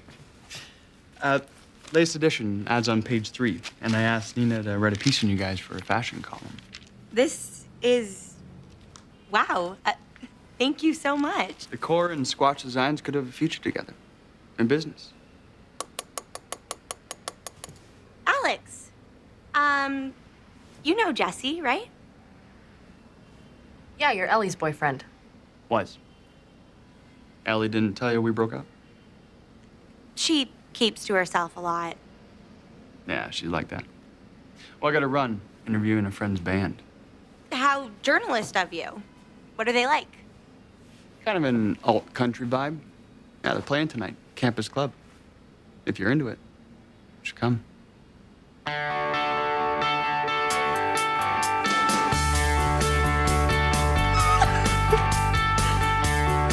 Mr. Simpson freaks out at Emma and Spike for not letting him in on the talk about Emma and Sean taking things to the next level. And Emma storms out. Now at that interview Jesse invited Paige to, the two are vibing. And Paige asks him to dance, something Ellie would never do. So now it's time for the post-game recap. You and Jesse dancing up a storm last night. Did it end there? There was coffee at his place, had an amazing convo, and then some other stuff. And Bachelor number 1 knows about Bachelor number 2, i.e. Spinner. Bachelors 1 and 2 both know the score. As a matter of fact, I am seeing them both tonight. Ooh, menage a page. Not quite. Spinner is my 7 o'clock and Jesse's my 9.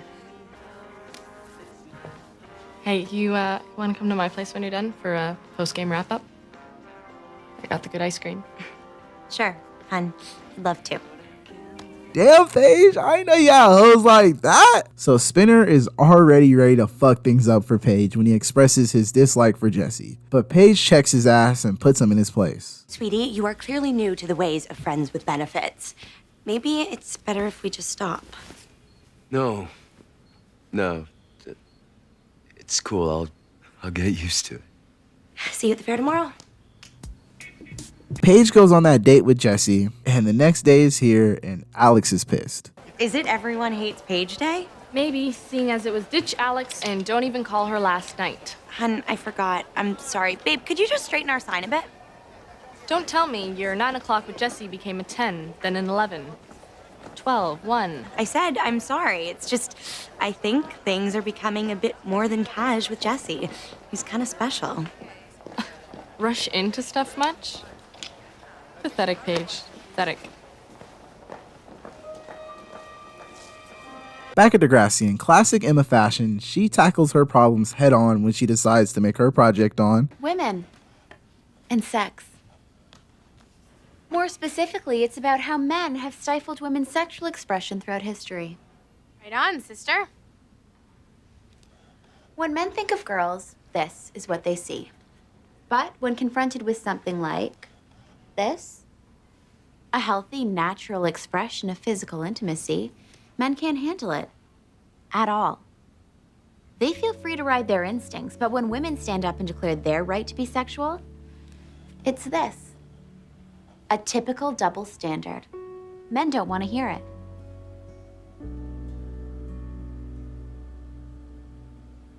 So the fashion show is now starting, and Paige's pimping is starting to catch up to her. No pouting. Okay, I am. Look, Paige, here's the deal. I need all of you or none at all. Babe, I'm sorry. I should have known this would happen. It's just, ultimatums make me itchy. It's not an ultimatum, Paige. But if you don't break it off with Jesse right now, we're through. And now I'm itchy. Don't make me choose. You won't like my choice. So you pick stupid Jesse. His stupid hair and his stupid shirts and his stupid face. 5-minute warning, and you got a visitor, Paige. Jesse, what a crazy surprise. Wanted to wish you luck and get a quote for the Corps. Now is not such a great time, hun. Yeah, go drink a latte, emo boy. Spinner, could we please be grown up about this? Yeah. No, get out of here, loser. Oh, I'm a loser? Okay, Spinner. You'll be cursing that name when it kicks your ass. In for 10. 1, 2, 3. That's it. Whatever, you suck! Will you both shut up? You go stand out front. You go put on the rest of your outfit and a smile because we have to go model these freaking clothes. Clear? Alex. Save it. Alex is such a good friend, by the way. We catch up with Emma and Simpson comes to his senses. Got a minute for someone who's mean, cruel, and hurtful? I have all the time in the world because you are none of those things. I'm sorry for what I did in class. I know it kind of hurt. It's fine. Because you were right. And your presentation, by the way, it was good. Not very subtle, but good.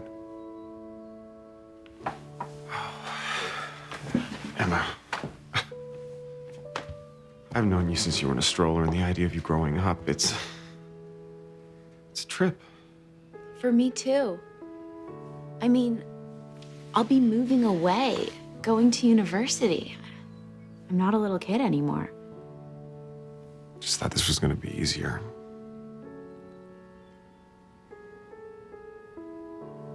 I guess I better get used to it. So, Dad, do you want to have the talk? You know what? I think I'm good.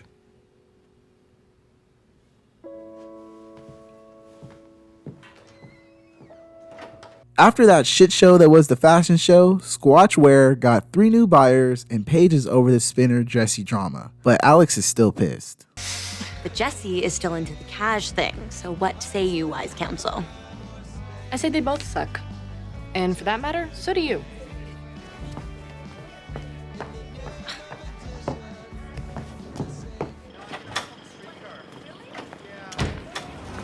You know what, Alex? You suck too.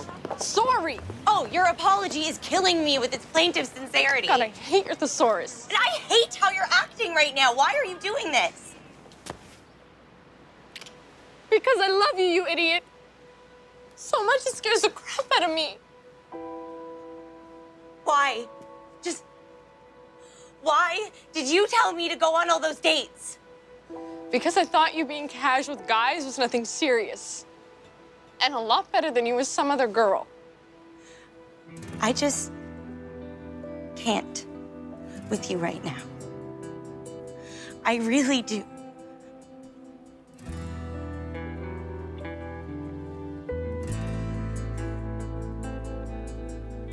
I really have to go back inside.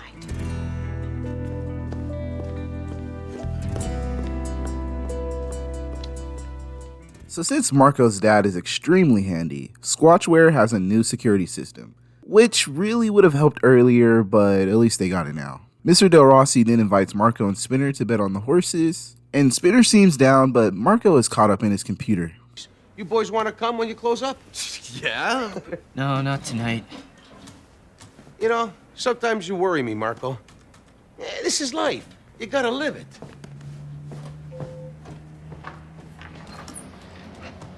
Dude, come on. You've been Johnny Longface all week. Oh, so it's been a week since Dylan left. Because, you know, with constant phone tag and no emails, it's like, poof, my boyfriend just disappeared off the face of the earth. Last I heard, Sweden was still on Earth. The last time, Spinner, Switzerland. Whatever. Look, Dylan's got practice every day. Road trips with the team, workouts with the team. Long hot showers with the team. Dude, you have an actively gay imagination. Spin, do you have any idea how hard it is to go from always having somebody there to being totally alone? Look, when Dylan was here, nobody ever saw you. You two just played house 24/7. Don't hermit out with your laptop now that he's gone. Ah, whatever, buddy. I just won $200. Your lecture? Marco is trying his best to keep in contact with Dylan, but Dylan isn't answering. Spinner is trying his best to cheer up Marco, and the two come up with a great idea to go on vacation, but... Dude, every cent I had went into the store. No. Don't worry. I have a plan. Wait, this is your plan? Playing online poker?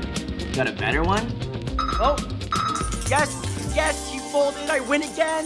Yes! Ah. I'm reading Chekhov over here. Sorry, Ellie. Hey, man, guys, let's hit a club. Come on, it's on me. Wait, what about your trip money? I'll win more. It's what I do. Oh, thanks, guys, for hanging out tonight. I needed this. Oh, no probs, man. Me and Spin can study for our test next week. Yo, gangsters, what's the haps? Just celebrating Marco's big online poker score. You must be quite the shark, Del Rossi. Well, I used to play with my boyfriend. Yes, you're gay. Super. If you want to make some real coin, me and the guys at work have a little something going on. Define a little something. Texas Hold'em, $20 gets you in the door, $100 gets you in the game. Back at Degrassi, Darcy and the Friendship Club are coming up with ideas for another event, but Principal H wants to have a word with Darcy. Darcy, my mom's asking for you. It's actually kind of important. I'd better not keep the boss lady waiting.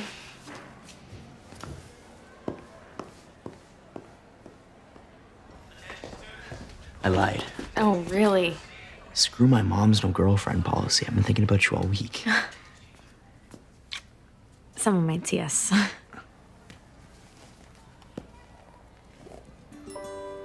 It's the key to my heart. Don't say where you got it. It can be our secret. It's adorable, Peter. Thanks.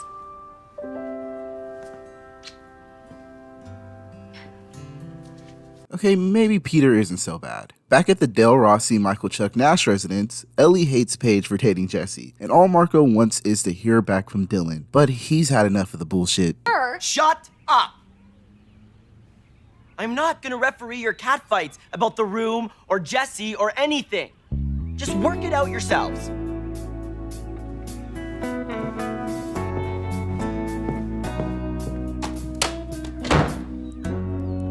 In Simpson's class, Darcy and Peter get into an argument, but it's all just a ruse so no one catches on to the fact that they're dating. And Marco's new online poker obsession has seeped into real life, and he's ready to take on Jay's offer. Dude, it's not money in the bank. Jay's friends are poker ninjas. Yeah, exactly. That's what makes it fun. High risk, high reward. Coming from you? That's bonkers. Spin, you and Jimmy opened up a store, right? Ellie hooked up with her boss. Even Flame-Out Page is starting over. And Dylan is off on his European hockey adventure. What have I done? Kept your marks up. Oh, wow, whoop-de-doo. I'm mashed potatoes, man. I'm boring, and I'm bored, and I need a rush. Come on. So now at Underground Poker, Marco is going crazy and ends up winning the whole thing. I don't know how poker works, but I know he won. So Marco takes his ass straight to the club to celebrate. No catfighting tonight, ladies, promise? Yeah, fine. What is up? I am, babe. Tonight I am so wired. He pretty well bankrupted these hardcore poker dudes. I had them eating out of my hands. Look at you, Mr. High Roller. Next stop, the Matador. Come on, move. Whoa. The After Hours Club? I can't. I have an essay. Ellie, you can't find love in an essay. You gotta live. No, and I got a test. Come on, put it away. Ben, we're rich. We're celebrating. I'm happy. What's the problem here? You, dude, you're being an ass. Ben, this is the first time I've had fun in ages, and it's all thanks to my Triple P. Perfect poker partner. Come on, man, let's just roll with this. Let's see how much money we can make, please. Next day, Marco gets a little confident and ends up losing all his earnings. I need a loan to buy back in, and I'll win it back, okay? Yeah, how much? What the hell is going on? Hey, Tony, you want in? Don't get smart. You guys want to keep your jobs? This ends now. Everybody out.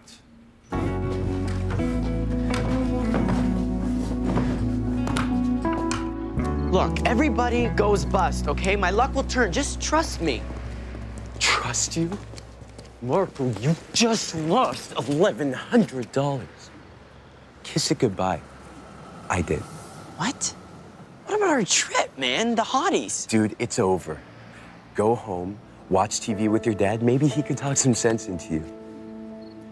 You just gotta stop.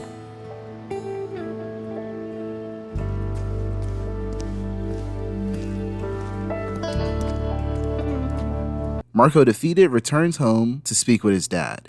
But when his dad leaves his wallet unattended, Marco gets an idea.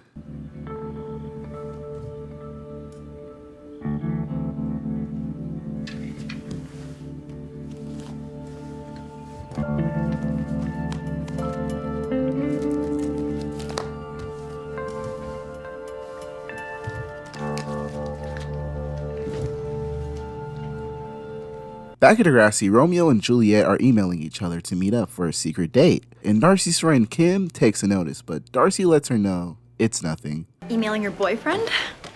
Very funny, Kim. I'm just kidding. All set to work on our drama project after school?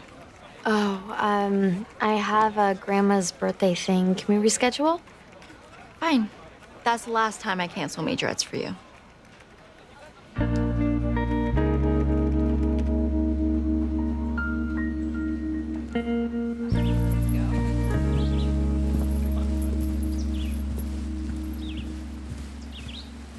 Anyone see you? No, not that this is the perfect hiding place. How sneaky did you have to be?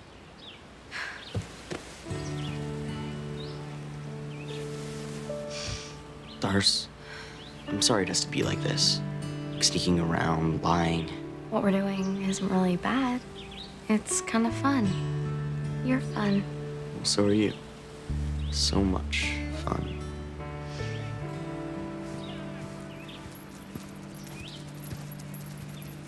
Darcy? Kim? Wish your grandma a happy birthday for me. Sugar. To feed Marco's poker addiction, he sets up a game with Jay's buddies at Squatchware, but unfortunately... We got a break and enter call. No, must be some mistake. I work here. No, just let me finish this hand. Game's over, fellas. What? Are you kidding me? Don't you guys have some kind of murder you could be solving? You're under arrest for trespassing. Darcy sneaks into Peter's house to talk to him. Maybe if you answered your phone or returned my messages. Kim tattled to my mom. Kim should mind her own beeswax. There's nothing wrong with us being together. Yeah, well, we're not going to be together. My parents are talking about sending me to boarding school. What? She can't. She also said that if you know what's good for you, you keep your distance. Your mom can't keep us apart, Peter. Do you believe that love conquers all? I don't think it's gonna be enough. There's always something in our way.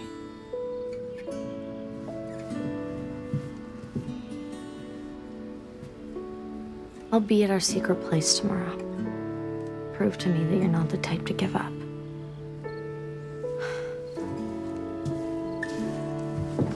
And Spinner finds Marco. Spinner, thank God.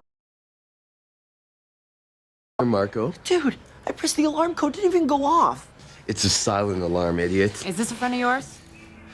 He's a part-time employee. With permission to be here. No.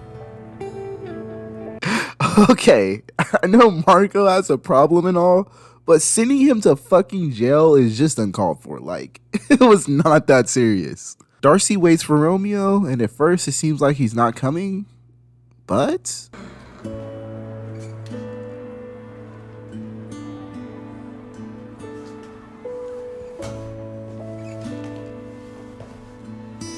If they're sending me away, I have nothing to lose except you. Peter, you've got me. Aw, that was cute. Marco then talks to his dad about the poker game, and Uncle Louis came in clutch and got Marco out of jail. But there's still one problem. So, do you know anything about the $600 I'm missing? I was in the hole, Dad. Marco, how could you? I needed it. Come on, you know how it is. You gamble every weekend. Marco, you stole from family. Are you in trouble or something, Marco? Is there something you're not telling me? No, It's Dylan, Dad. Well, how's Dylan the problem, Marco? I feel empty without him, Dad. I'm lost. He's my boyfriend. Do you think I'm stupid? No, of course not. You abused your friends and your family because playing cards was more important. Now, no matter what Dylan is to you, he is not a part of this, and you know that.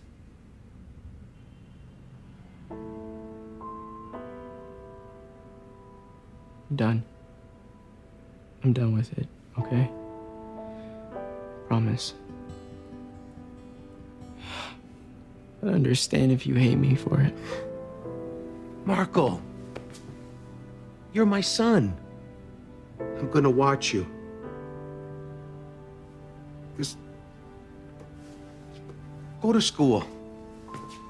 And if you have any honor, you'll come and see me at the shop. You'll work off what you stole. People leave, Marco. You have to live your own life. Yeah, that felt like a filler episode, not gonna lie. Thanks. Relax, Emily. You are the hostess with the mostest. You come over anytime you like, Paige. Put me down for Oscar night, so long as Chad lets us watch on his 6,000-inch plasma thingy. Pizza money's on the side table, huh? Good evening. We're looking for Chad Kent. Are you him? Depends. What do you want? We have a warrant for your arrest for the crime of credit card fraud. Credit card fraud. What? No, there must be some mistake. Sorry, Emily. No, wait. Should I come? No. No, you stay. I'm sure we'll get this all sorted out. Wow. How cops was that? Are you okay? Paige, you should go. You sure that TV's all ours? It's late and I have exams. Could you just go, please? As you wish, hon. Thanks for your help.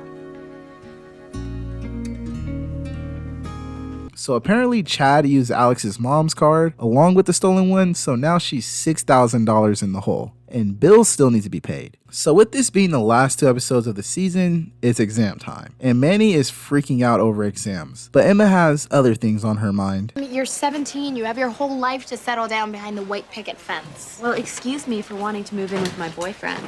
And you're so sure he wants to move in? Why wouldn't he? Because there's only one 4-letter word in the Young Male Dictionary. Commitment. So Alex, to pick up some money, starts working at the movie theater again. Great. First the cops raid my house, and now you see me wrapped in polyester. Real attractive. Hun, if you needed a job so bad, you could have asked me. Of course, I can only pay you in t-shirts. My mom needs the cash fast. Big faceless corporations weren't the only ones Chad stole from. He racked up my mom's credit card, so... I wish I could do something. I mean, maybe I could lend you a little bit? No, I'll be fine. So, how is the lovely and talented Miss Carlette these days? I think Miss PhD was slumming it with me. Besides, we had 0 in common. It just wasn't worth my time. Well, if Miss Snooty Pants thinks she's too good for you, she isn't invited to my housewarming party.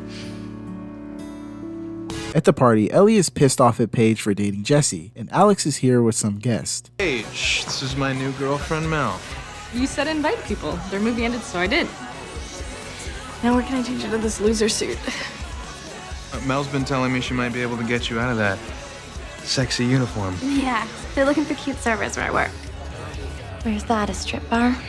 Club Zanzibar, perfectly respectable cocktail bar on one side, crazy hot peelers on the other, or so I've been told. Yeah, they prefer to be called exotic dancers. Besides, I work in the bar, fully clothed at all times. It's good tips. No $150 a night. And they're hiring? Yeah. Come by. I'll get you an interview. Jay's girlfriend works at Zanzibar. Kel Surprise guessed NASA wasn't hiring.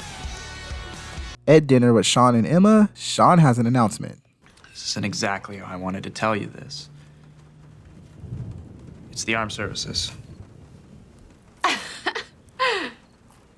You're not serious. Yeah, I am. I signed up already, passed my physical. I'm pretty psyched, actually. You know, with your skills, you might be a perfect fit. I'm sorry, I've lost my appetite. So Alex takes up Jay's new girlfriend's offer and starts working at the bar, but not as an exotic dancer. Alex, this is Vlad. Hi. The owner. Alex is our new server. Welcome, Alex. You are prettier than many of my dancers. Well, thank you. I think in a clothes-on sort of way. My girls are very well paid and they're very happy. Maybe sometime you want to audition. Oh, definitely not. I understand. I'm sure you will make a great waitress. Like this one.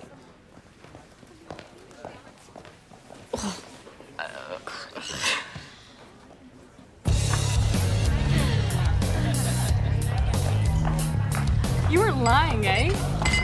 cleared 100 already. That is nothing. Girls on the other side are rich and happy like movie stars.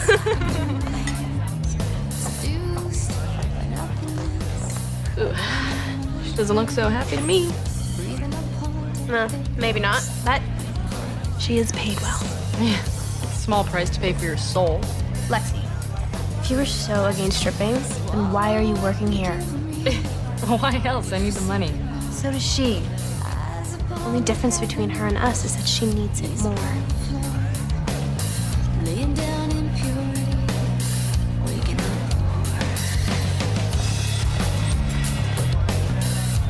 So Alex's mom is counting change, trying to put money together. But Alex's new job brings in an extra $200. But it's not enough because...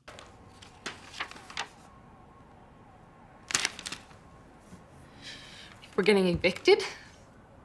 Yep. We have 10 days to come up with the money. You know anyone with a spare $2,000 kicking around? Just how? How did this happen? Well, we've been bouncing rent checks for the last 2 months and I had no idea. Mom, how could you not know that? Chad hiding the letters from the building manager, that's how. And no, I'm not proud I trusted that scumbag. Okay. So what do we do now? Well, I asked for a raise again. They turned me down again. I never wanted it to be like this, Lexi. I let you down and... Chad did this, Mom, not you.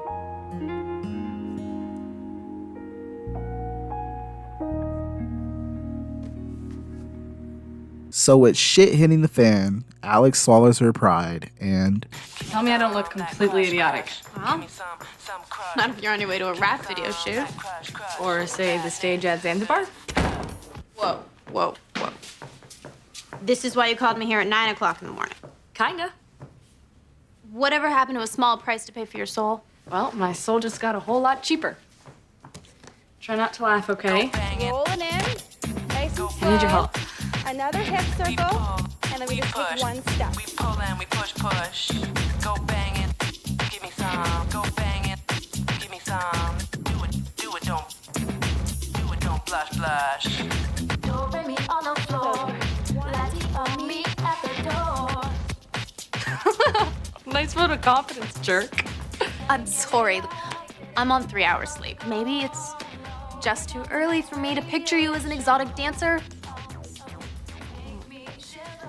Who am I kidding? I can't do this. And that's bad? There's gotta be another way. Sure, armed robbery, prostitution, drug mule, tiger poaching. What about Paige? Paige looks a lot better off than she is. Not that I'd ever ask. So Emma's been ignoring Sean, so we go to Degrassi to confront her. If Principal Hatzlako sees you out here, she'll... She'll what? She'll give me detention? I'm outside. Just talk to me, all right? I've been calling you around the clock. I know. So why haven't you answered? Because I can't believe you'd make such a stupid decision without even talking to me. Emma, I thought you'd be happy for me. You know, spreading democracy, peacekeeping, protecting our country, these are all good things. Sean, you would hate it. The Army is all about taking orders and being told what to do and what to think. So being told what to think is wrong? Isn't that what you're doing? This is different. How? Because I'm your girlfriend, Sean. If you join the Army, you could get hurt. And I need you right now. Why? Tell me, I can take it. Honestly, I'm not sure you can. Cut to Alex's house, and Paige has broken up with Jesse, and immediately... I was supposed to be at Banting, fast-tracking to an MBA. I was supposed to be a sorority girl sipping Cosmos with Brittany and Amber. But here I am, chilling with you, and it feels right. Why is that?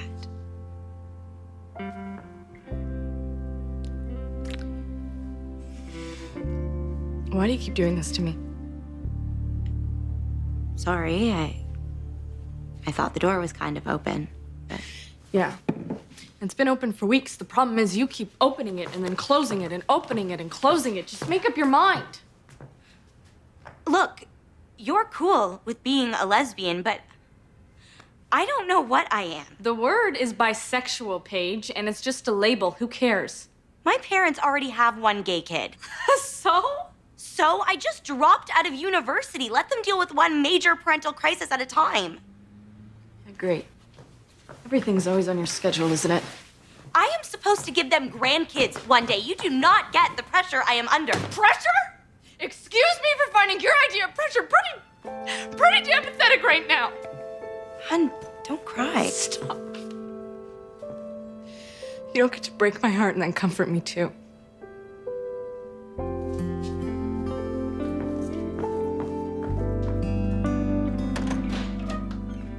And Emma is upset about Sean going to the army. I had these plans for me and Sean, and him joining the army wasn't among them. And you don't like it when things don't go according to plan? No, I really, really don't. We're getting into control issue zone. Are you sure you're okay? Yes, I'm fine. This is just Sean, okay? Yo ass better not be pregnant. Alex is studying and working as a waitress, but when she sees the exotic dancers making way more money than her, she gets jealous. Emma calls Sean over and she has some big news. You might want to sit, because this is going to freak you out. I don't need to sit. I know what's going on. You're emotional, you're scattered, you have trouble concentrating. It adds up. You're anorexic again, aren't you? No. Sean, you're not even close.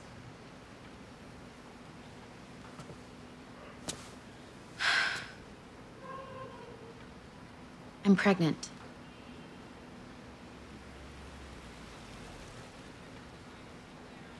You're right, I am gonna freak out.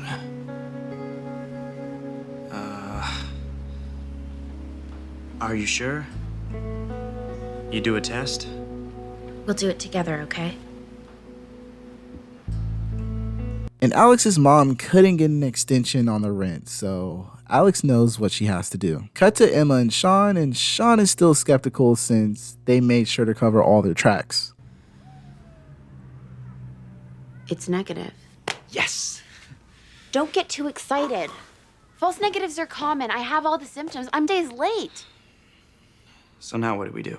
We talk. We make decisions. I never thought I'd abort, and there's always adoption, but... Oh, Emma, the test said it was negative, right? Just take a breath before you start getting all worked up about this. Okay. I'll breathe.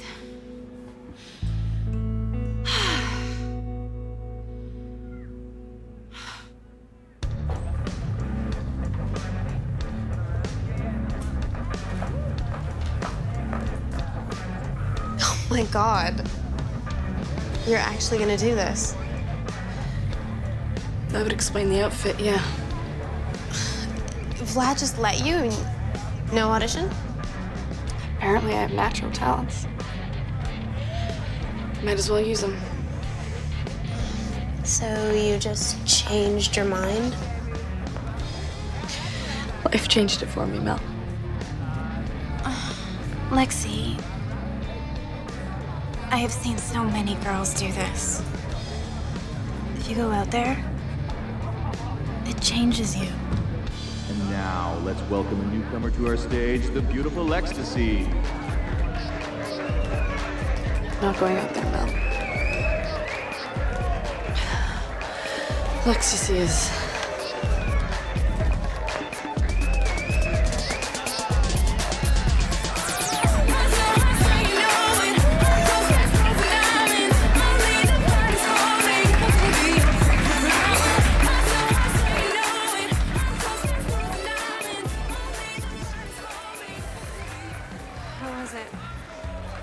Honestly, the most terrifying experience of my life.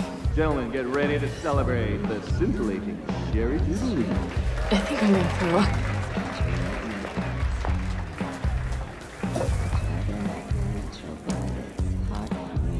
Paige called. She wants you to call her back.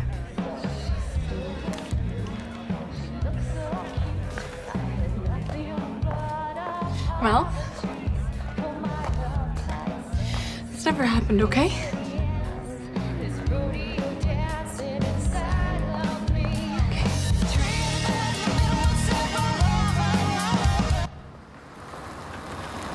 Hey, sweets. I brought falafel. Is that the only reason you came over, to fatten me up? No, in fact, it's not. I thought about what you said about labels, straight, bi, lesbian, whatever. I really, really care about you, and I've decided to try to get over my fears. So, Ms. Nunez, will you be my sweetheart?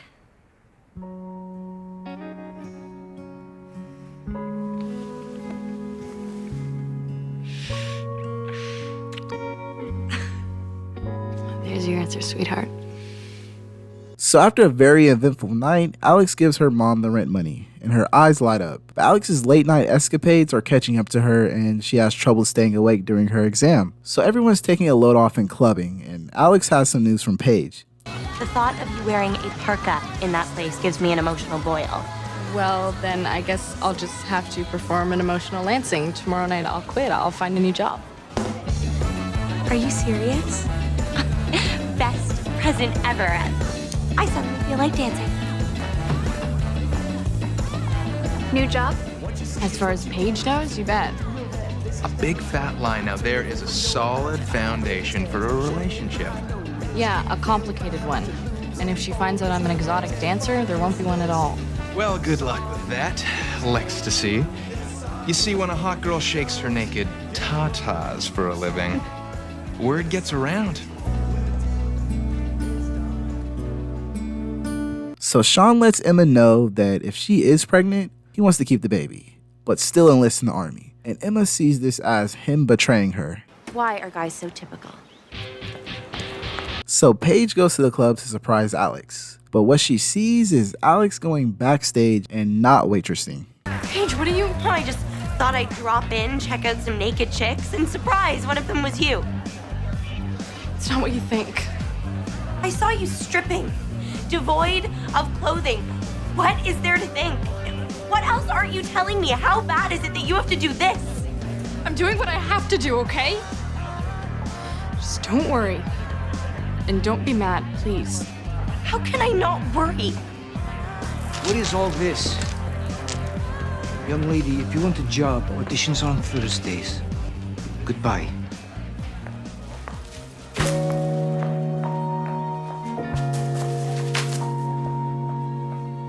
Emma tells Manny she thinks she might be pregnant. I think Sean and I had an accident.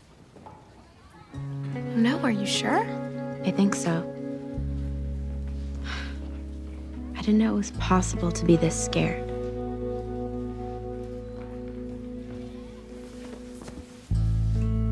Ellie and Jesse are still hooking up, and Paige and Alex have a talk. I'm sorry you had to find out the truth like that. The look on your face at the bar. You need help.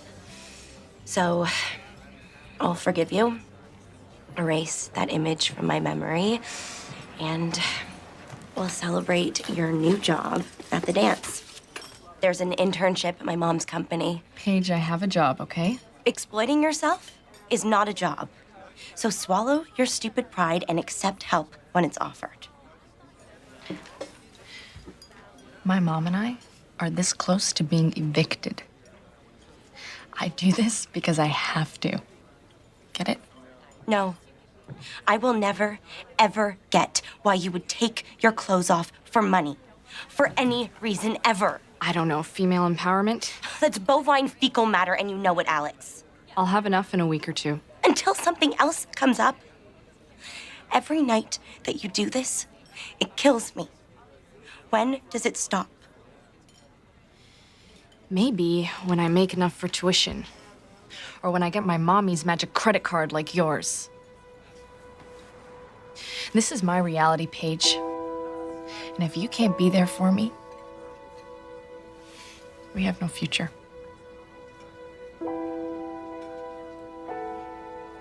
Sorry. Alex, I can't. Have fun at the stupid dance. And turns out Emma is not pregnant. Yeah, it's more than okay. I got my period. Oh, yes! Go, Emma! You got your period, and you're not pregnant. We're going dancing. Back at the club, Alex and one of the club regulars are talking business. What part of I'm a lesbian didn't you get? I'm not asking you to fall in love with me. Think of it as another job. Name your price. You pig! If you even look at me! Control yourself or there will be problems. Are we clear? I got my own problems, scumbag. I quit!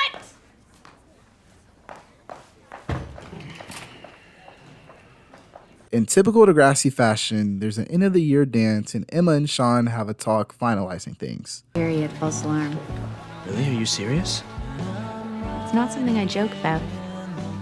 Wow, that's awesome, right? So what now? I don't know.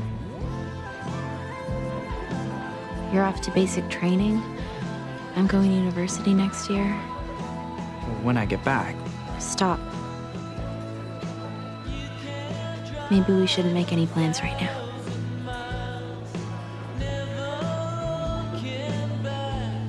Can I at least have a dance?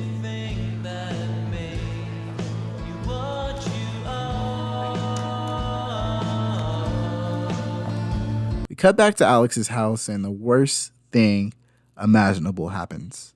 Guess who made bail? Oh, perfect. How exactly?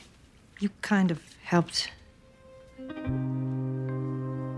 used the money for him? Ask me where that cash came from, Mom. Ask me! Do you know what I had to do? Alex, we're all gonna get out of this together. Wrong. You're pathetic, Mom. From now on, you're on your own. Alex!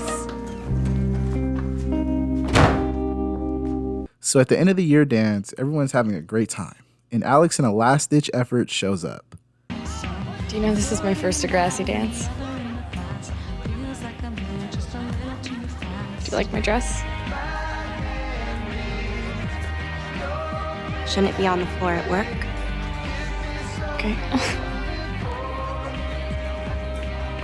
I've screwed up a lot. But if I let you go, it'll be the biggest screw up of my life. So I quit stripping. For real. Fun. This is happy news. Chad's back. I can't go home. I have nothing. Just help me, please. Sweetie, you have me.